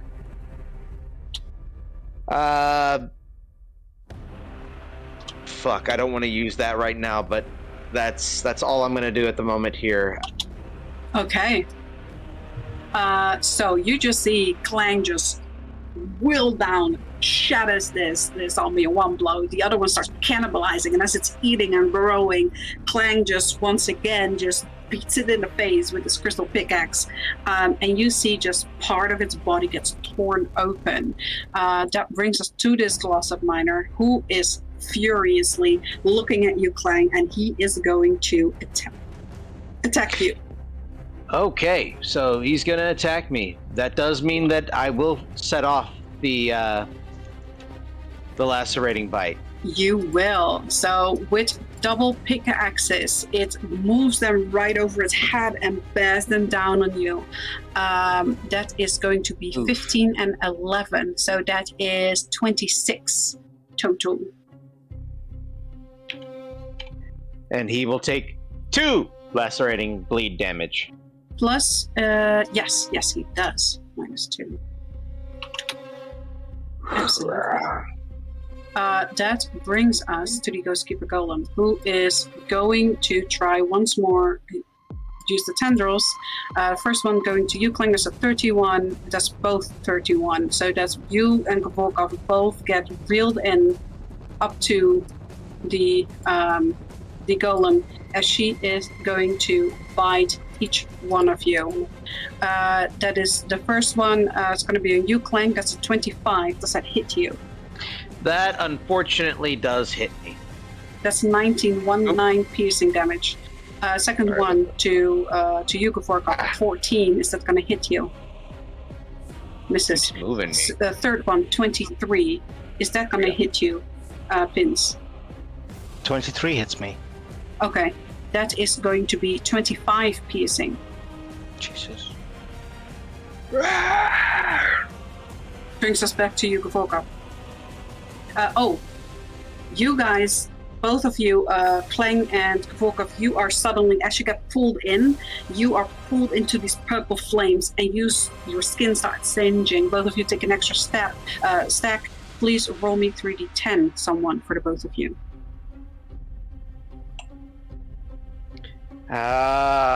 Don't have me roll it. I'm doing too well on individual rolls.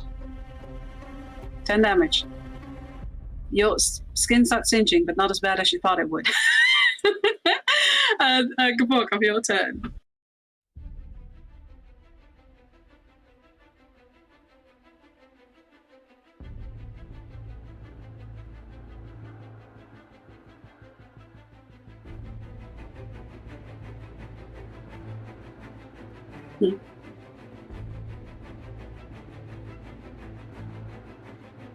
Yes.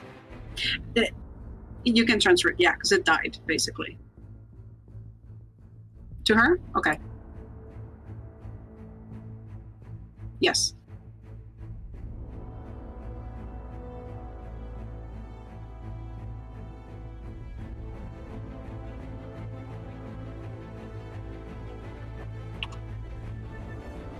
Oh, shit. How much crushing? So, 14, okay.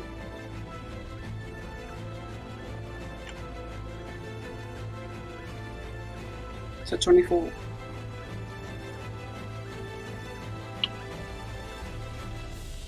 Oh, yes.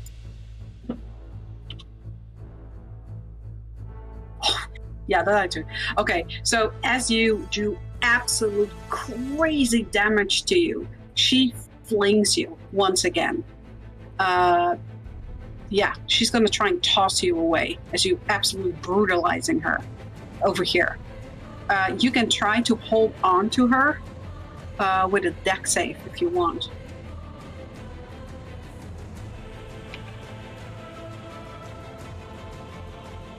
Yeah. No, she just flings you.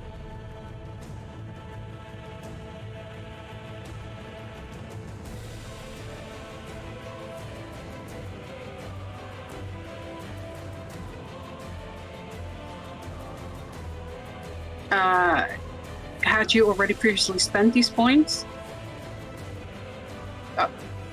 You still have 4 points left. Yeah, I will allow you to use that as a reaction. So where do you want to? What do you want to do?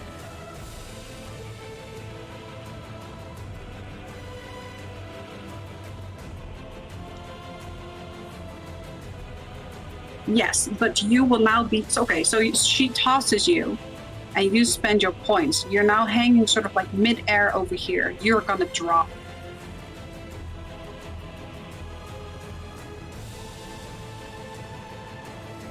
Well, you did it now. So yeah. Yeah.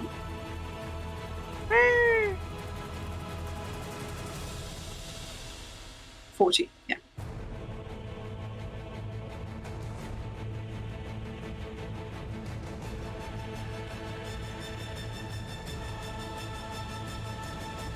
Okay.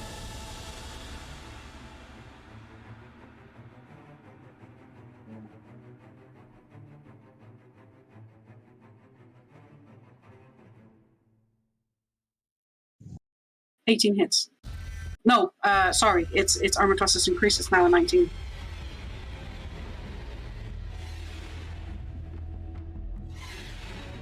Mm-hmm.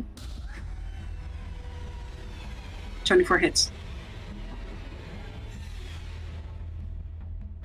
Okay. This thing is starting to catch on fire, and it's not looking good. And as you attack it, it's gonna retaliate. Yes.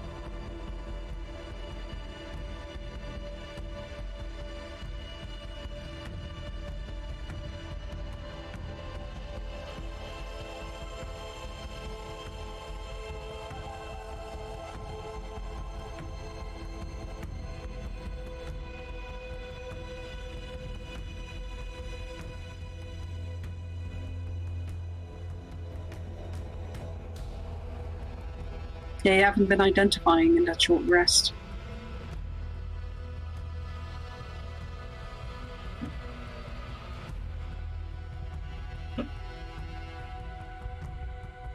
I gave you a vial of poison at one point, dude. Okay.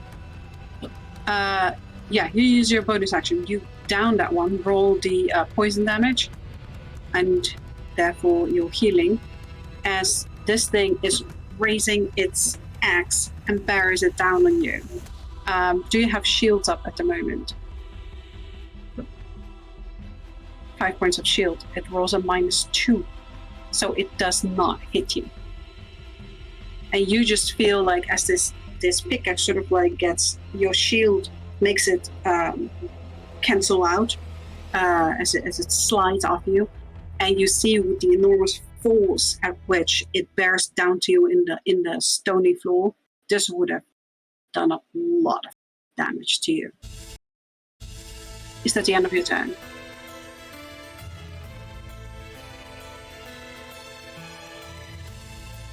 That's a normal poison flask. Yeah,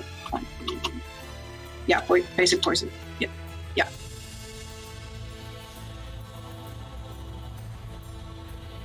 Unless he gave you something specific that Clang knows the exact numbers, then of course whatever Clang has written down. What else would I have given him?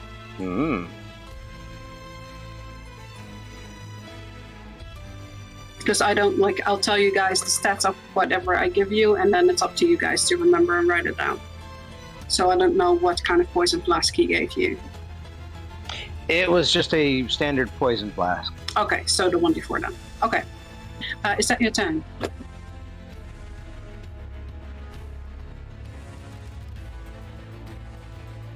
Okay. Okay, very nice. Write it down. That brings us to you, Pins. Right. Well, Pins heals for 3. And so does Clang. Yep. Before I could pop. God. I'm still grappled. Yes. I'm gonna aim Vengeance down. I'm gonna shoot a tendril. Absolutely. Does this count? Attack. Does this count Yes. as a separate target? It does. Do I get sneak attack on this? Because it's engaged with me or holding me. I'll say yes for now. It doesn't make much sense, but I'll say okay. Yeah. Do I still have advantage from Cheshire? Yeah, Cheshire, unless Gavorkov assigned Cheshire to someone else, it's just assisting you. Alright, so in that case it's just gonna be advantage regardless. Sneak attack.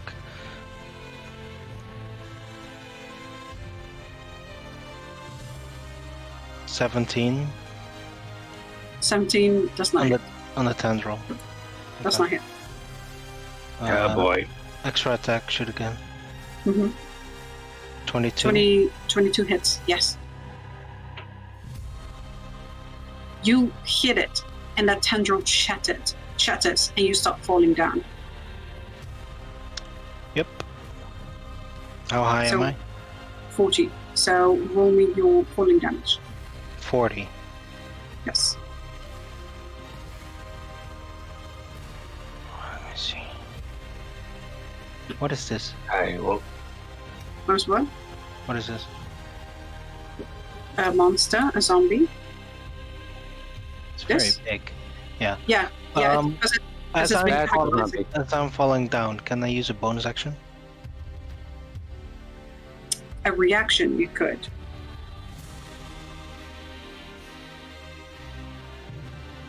Well, it's your turn. I'll say okay. If you planned it this way, I'll say yeah. I did, actually. Because I knew I was gonna fall. Okay, yeah, I'll allow it. Alright, so as I'm starting to fall, Pins closes his eyes for a quick moment and turns into mist. So I'm gonna misty stab. Oh, nice! Fancy! Okay, yeah. Where do you go? Since I don't know what is down that road, I'm just going to go over here. Like somewhere over here.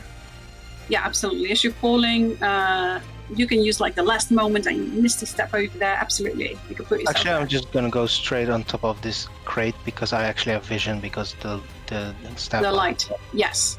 It's pretty high up. You're about 20 feet up. 15, more like 15. As you're Alright. on these stacked crates. Is that your turn? Or would you like to do something else? Attack bonus action. Can I as a You see free that- action kick this staff just away? Yeah, you can do that. I'll let me grab it for a moment. Okay, yeah. Where do you want to kick it? Which way? Just away, in front of. I would kick it just ahead, Okay, so it clatters down. Yeah. Yep. just so that I'm not lit up. And that's the end of my turn. Okay. Oh wait, how much damage did I do to the tendril? 9. 9. Yeah. I'm So- gonna use my reaction to heal myself for that 9. Okay. At the end of your turn, once again, Vince, you see that those flames are growing. As these purple flames are now starting to envelop a large part of the dungeon here. Damn it. It burns! It burns! Roll me a 40-10, someone. Or I can do it if you guys want. Yeah, go ahead. We get another stack, don't we? Yes, you Yes. do. That's 25.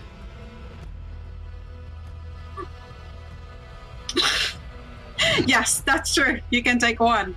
As you guys are like, this fire just starts really hurting. Pinch, you've noticed that this is on real intervals. Like every time, sort of like at the top of the round, like at your turn, these flames start growing. Clank, that brings us to you. Pince is down. Oh, Vince is down. Okay. Fucking hell! I imagine Pleeble is very confused at why everything seems to be on fire. Pleeble is kind of confused. Pleeble is not sure if this is something nice. He definitely sees you being hurt. You're very high up in the ceiling. But it doesn't feel like this one is the one that's causing it. No, it doesn't. You can communicate with Pleeble if you want. I think what I'm gonna do is I'm gonna try and free myself here. Mm-hmm.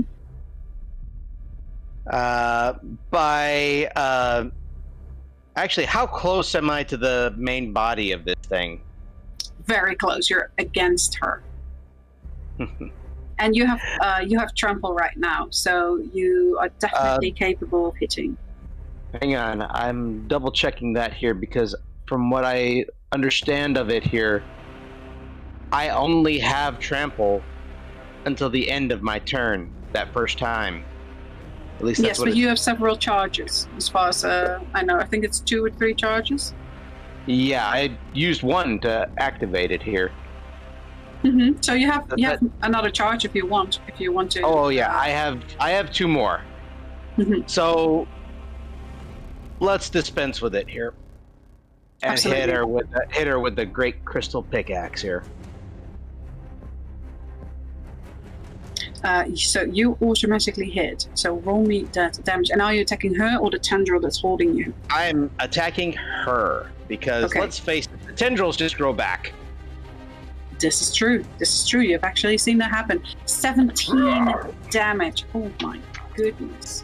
Clank, you see that parts of her are starting to crumble. And as you, same as Govorkov, as you doing that much damage to her, she's trying to fling you. Just like Govorkov, you can roll a dex save if you want to try, or strength if you want to try to hold on to her. I'm gonna roll a strength to try and hold on. Absolutely. Oof. 14, let me roll hers. She's pretty beefy. Yeah, she does win that as she basically tosses you over here against this wall of impact. Roll me that falling damage, please. 40 feet. 40. Oh my goodness. Okay. Fall damage. Here we are. I have to have the token selected. Sorry. There we go. Fall damage 40. Okay. Okay. 30 plus feet. That would definitely be the if I fell 30 plus feet, right? Yes. Yeah. Yes. Okay. Yes. Okay, thank God. Oh, for the love of... and I can just picture him in a cling-sized hole in the Yes, wall. as you also start slowly peeling off as you see that those sharp crystals are waiting for you down there.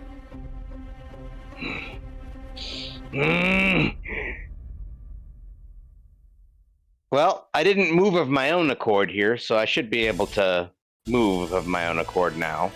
Yeah, you can use your reaction if you want to try and like push off or anything to try not to get pieced by these crystals. I'll do that here. I'll push off. I'm fairly acrobatic. Yes. So you will land over here without getting pierced. You do notice, however, that as you jump down there, that some of these crystals start getting a reddish glow. And you do see that the ones that have a reddish glow have blood drippings splattered on them and on the floor. Does it look like it's my blood? No.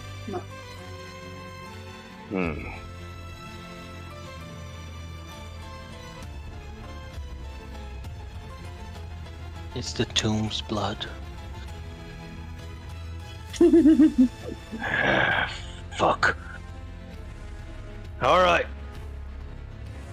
No more games. Let's see here. I believe... Yeah, I didn't travel that far. Alright. Oh dear lord, I see that in my peripherals. You do. If you can actually see that on your character, you do start seeing sort of like a claw sort of reaching through that hole. It's completely silent. Fuck. Ah! And I'm gonna go after this guy here and just get him with my last trample of this round here. Absolutely.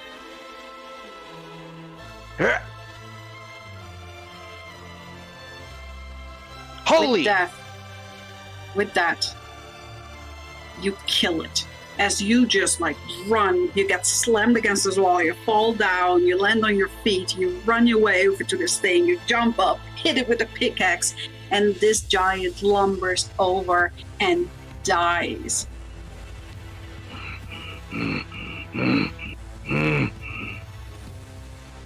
Dave, you still up? Fine. Look.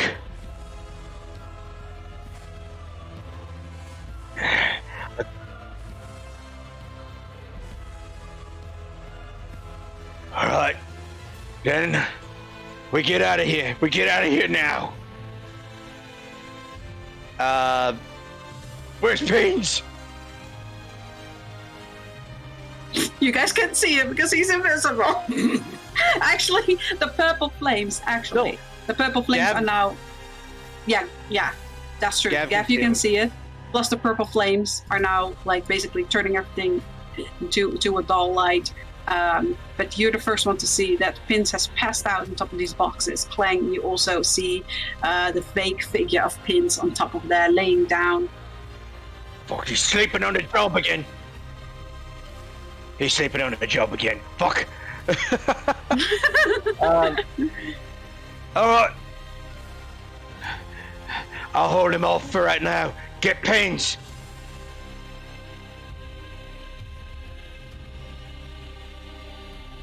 Oh, okay, yeah. Ah.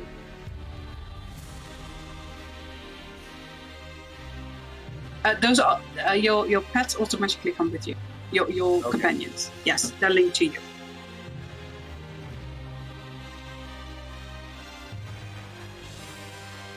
I think you can only do friendly targets. Read it for me for a second.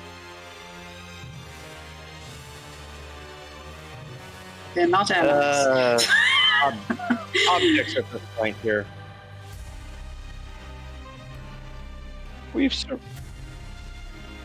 Okay. You, Clang, you see Gavorkov bleeding heavily, coughing up blood as he rolls out the scroll, and as he speaks, blood splatters on it as he's coughing.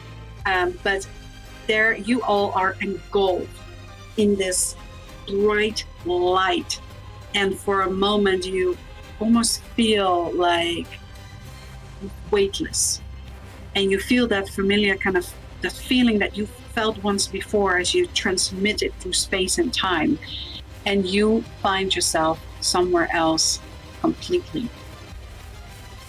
So let me close this.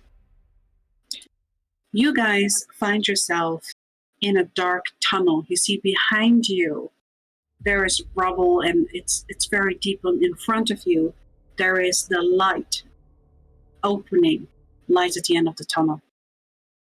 you have Pins with you, who is basically laying next to you, very close as you guys are at this opening, unconscious.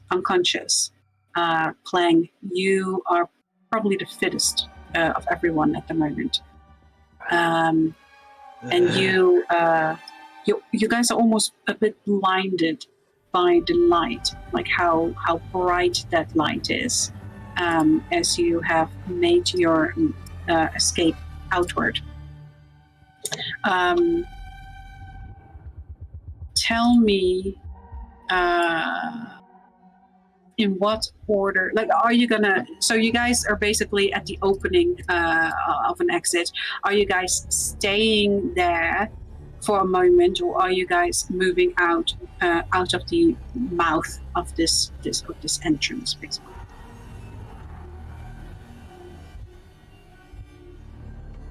It's pretty bright out, but you do see sort of like rocks, but it's so bright, especially compared to the dark in here, you would have to venture outward to see what's out there. All right. I'll take a infused healing potion and pass it to Gav, and just say, Yeah. No, give it to him.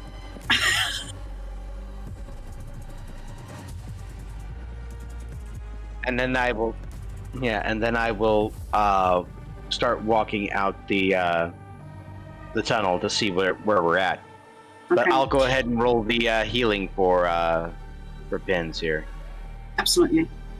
So I'm going to Here we move go. you. So as you move over here, Clang, you carefully follow the tracks, and you Get find 8 healing. yourself. Sorry? Pins gets 8 healing. Oh, okay. You find yourself over here, in the top there, and you see freedom. There is a slight trickle of rain, and as you lift your face up to the sky and close your eyes, you feel that rain just wash the dirt off your face.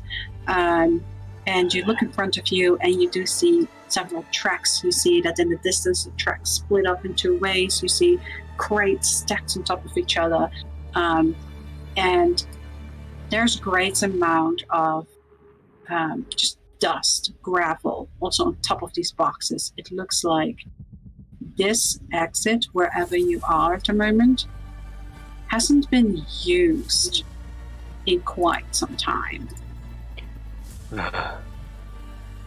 It's safe.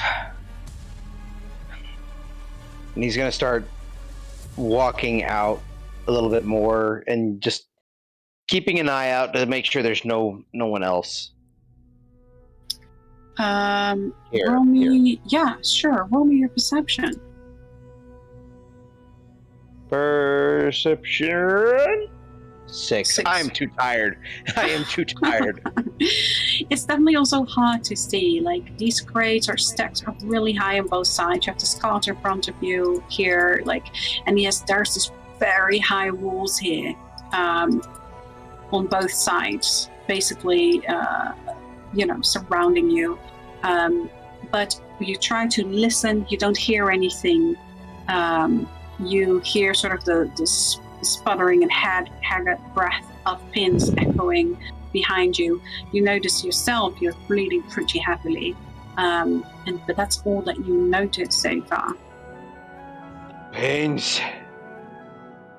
We're not going back in there again for a while. You know, we could have taken them if we just moved faster. The golem isn't letting us go any faster. It outfunk us this time. We'll get it next time. We spent a lot of time in there. I think we did pretty great. Yeah. He looks at his arm that has the bells on it. Ah, fuck, we only made 2 bells. You made 2 bells, but exactly, Kvorkov, you definitely notice that the difficulty in this place was extremely much higher than the one in the Heroes 2. And from the contents of people that were actually prepared, had like very expensive items, as you know, even back in the day, Nikiono must have been like getting food from her must have been extremely expensive.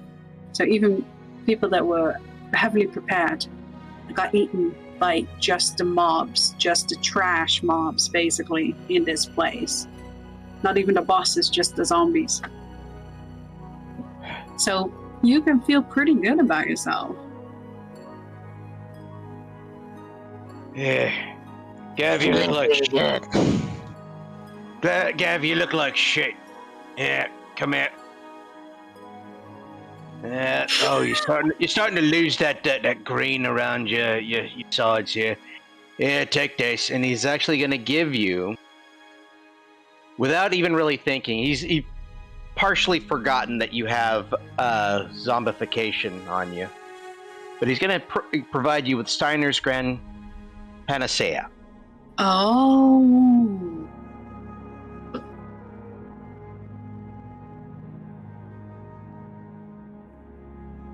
Hey? This is a beautiful bottle, and I think that you actually examined this before, that you actually identified this before. So you would know this cures all ailments. This will cure your zombie. So you see a beautiful bottle that is kind of like bulbous in the bottom and then very slim as it goes up the neck, a very long neck. And it has sort of like these crystally little wings that kind of float disembodied, not disembodied, loose from the bottle. Yeah, it's a pretty good bottle here. So it's got to do something good here. Well, oh yeah, I remember this one heals you over time. Wait, it heals you. Oh, that could be bad.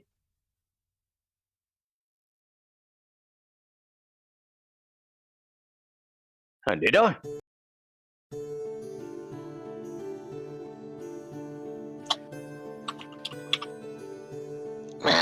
Just like coffee.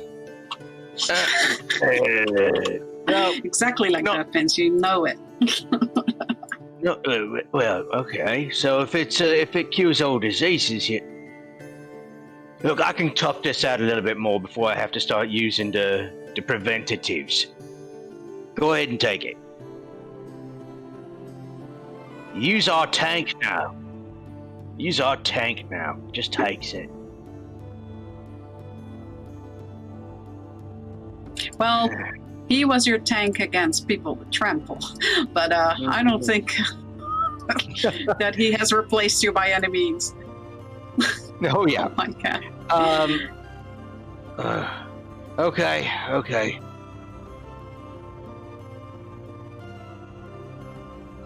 They have.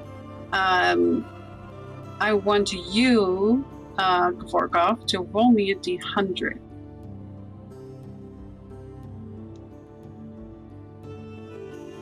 Okay. As you drink Steiner's Panacea, first of all, let me show this to you guys. So this is the bottle. I don't know if you guys can see it. Yep. Okay. As you drink this, it tastes very sweet, it tastes very nice, and just the relief of all this pain of zombification, you feel your bones snap into place. You hear a strange voice in your head, and you remember this voice. Oh! I thought maybe you were gonna die today, but I guess you're still there. Interesting. What did you taste like? Oh my goodness. If you ever come by, can I have a bite?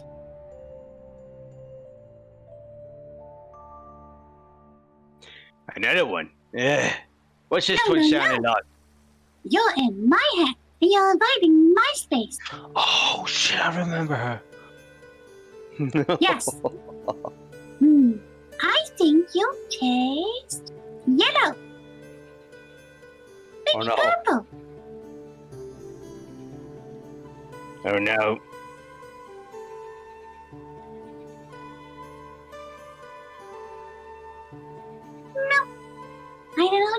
about, but I kind of like it here. And you look, and you almost feel like you're looking through someone else's mind, someone else's eyes.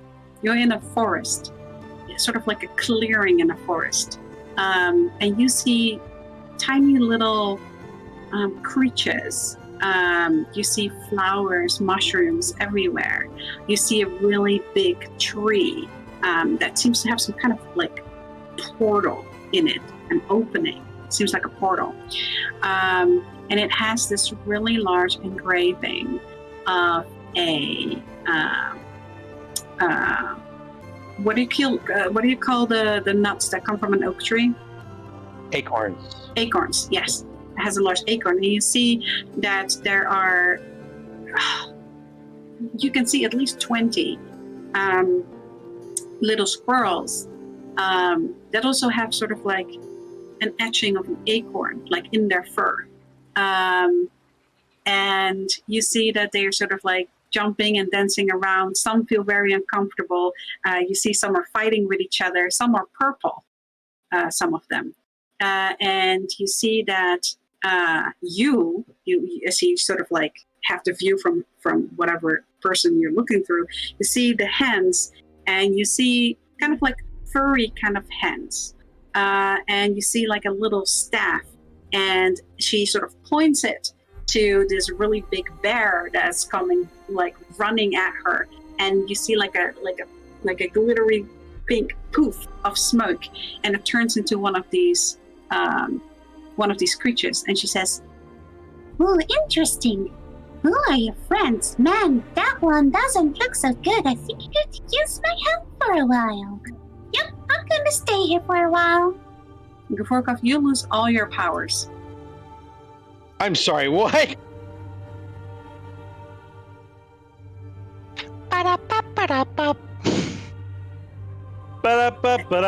Superman. And as you hear Gavorkov sort of yell and scream at himself, you, Clang, hear a disembodied voice. Not in your head, out here. And you hear, well, well, well. Oh, fuck. Survivors, I see. Prepare.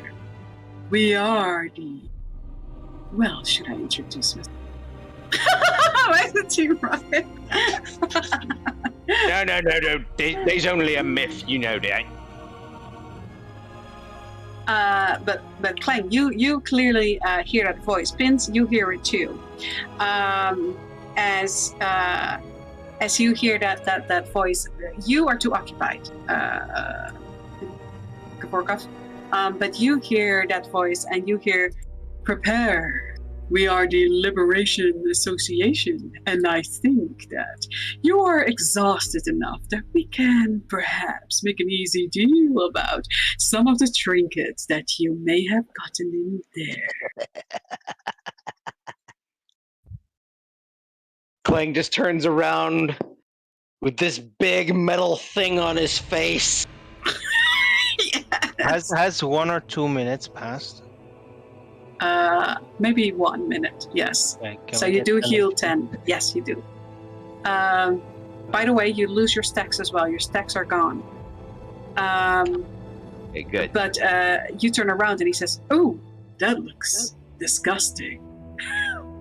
He's got this big well, you can't see it underneath the thing here, but he's got a menacing grin, and his eyebrows are furrowed down, and he's like, "You really want to try me right now, boy?"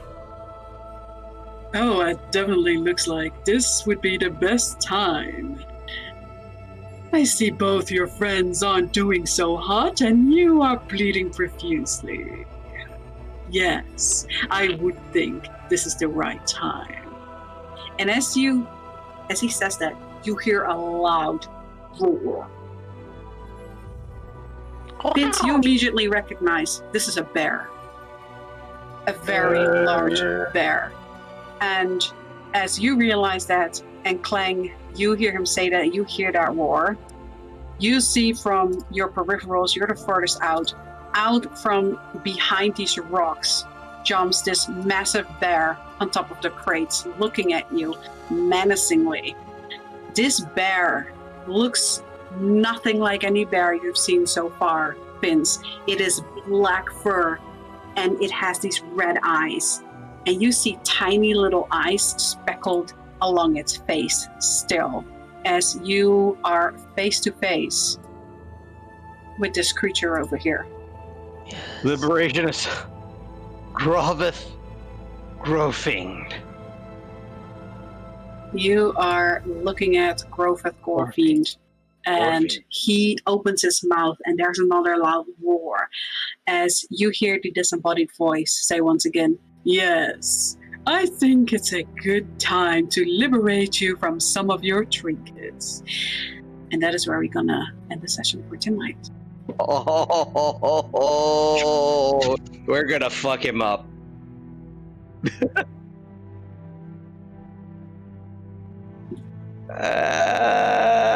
Fuck.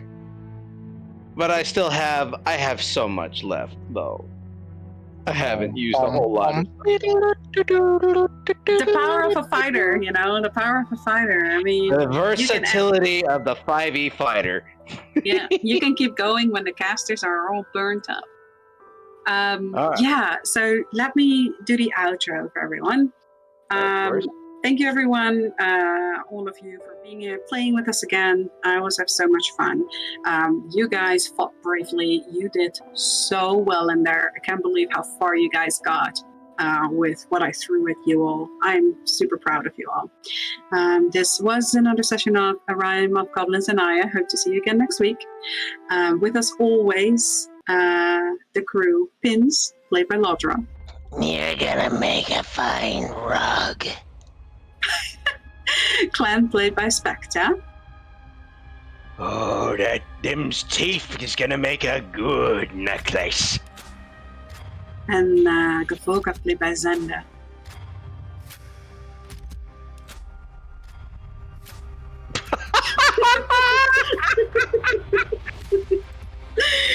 All right, guys. I was your DM Omnia.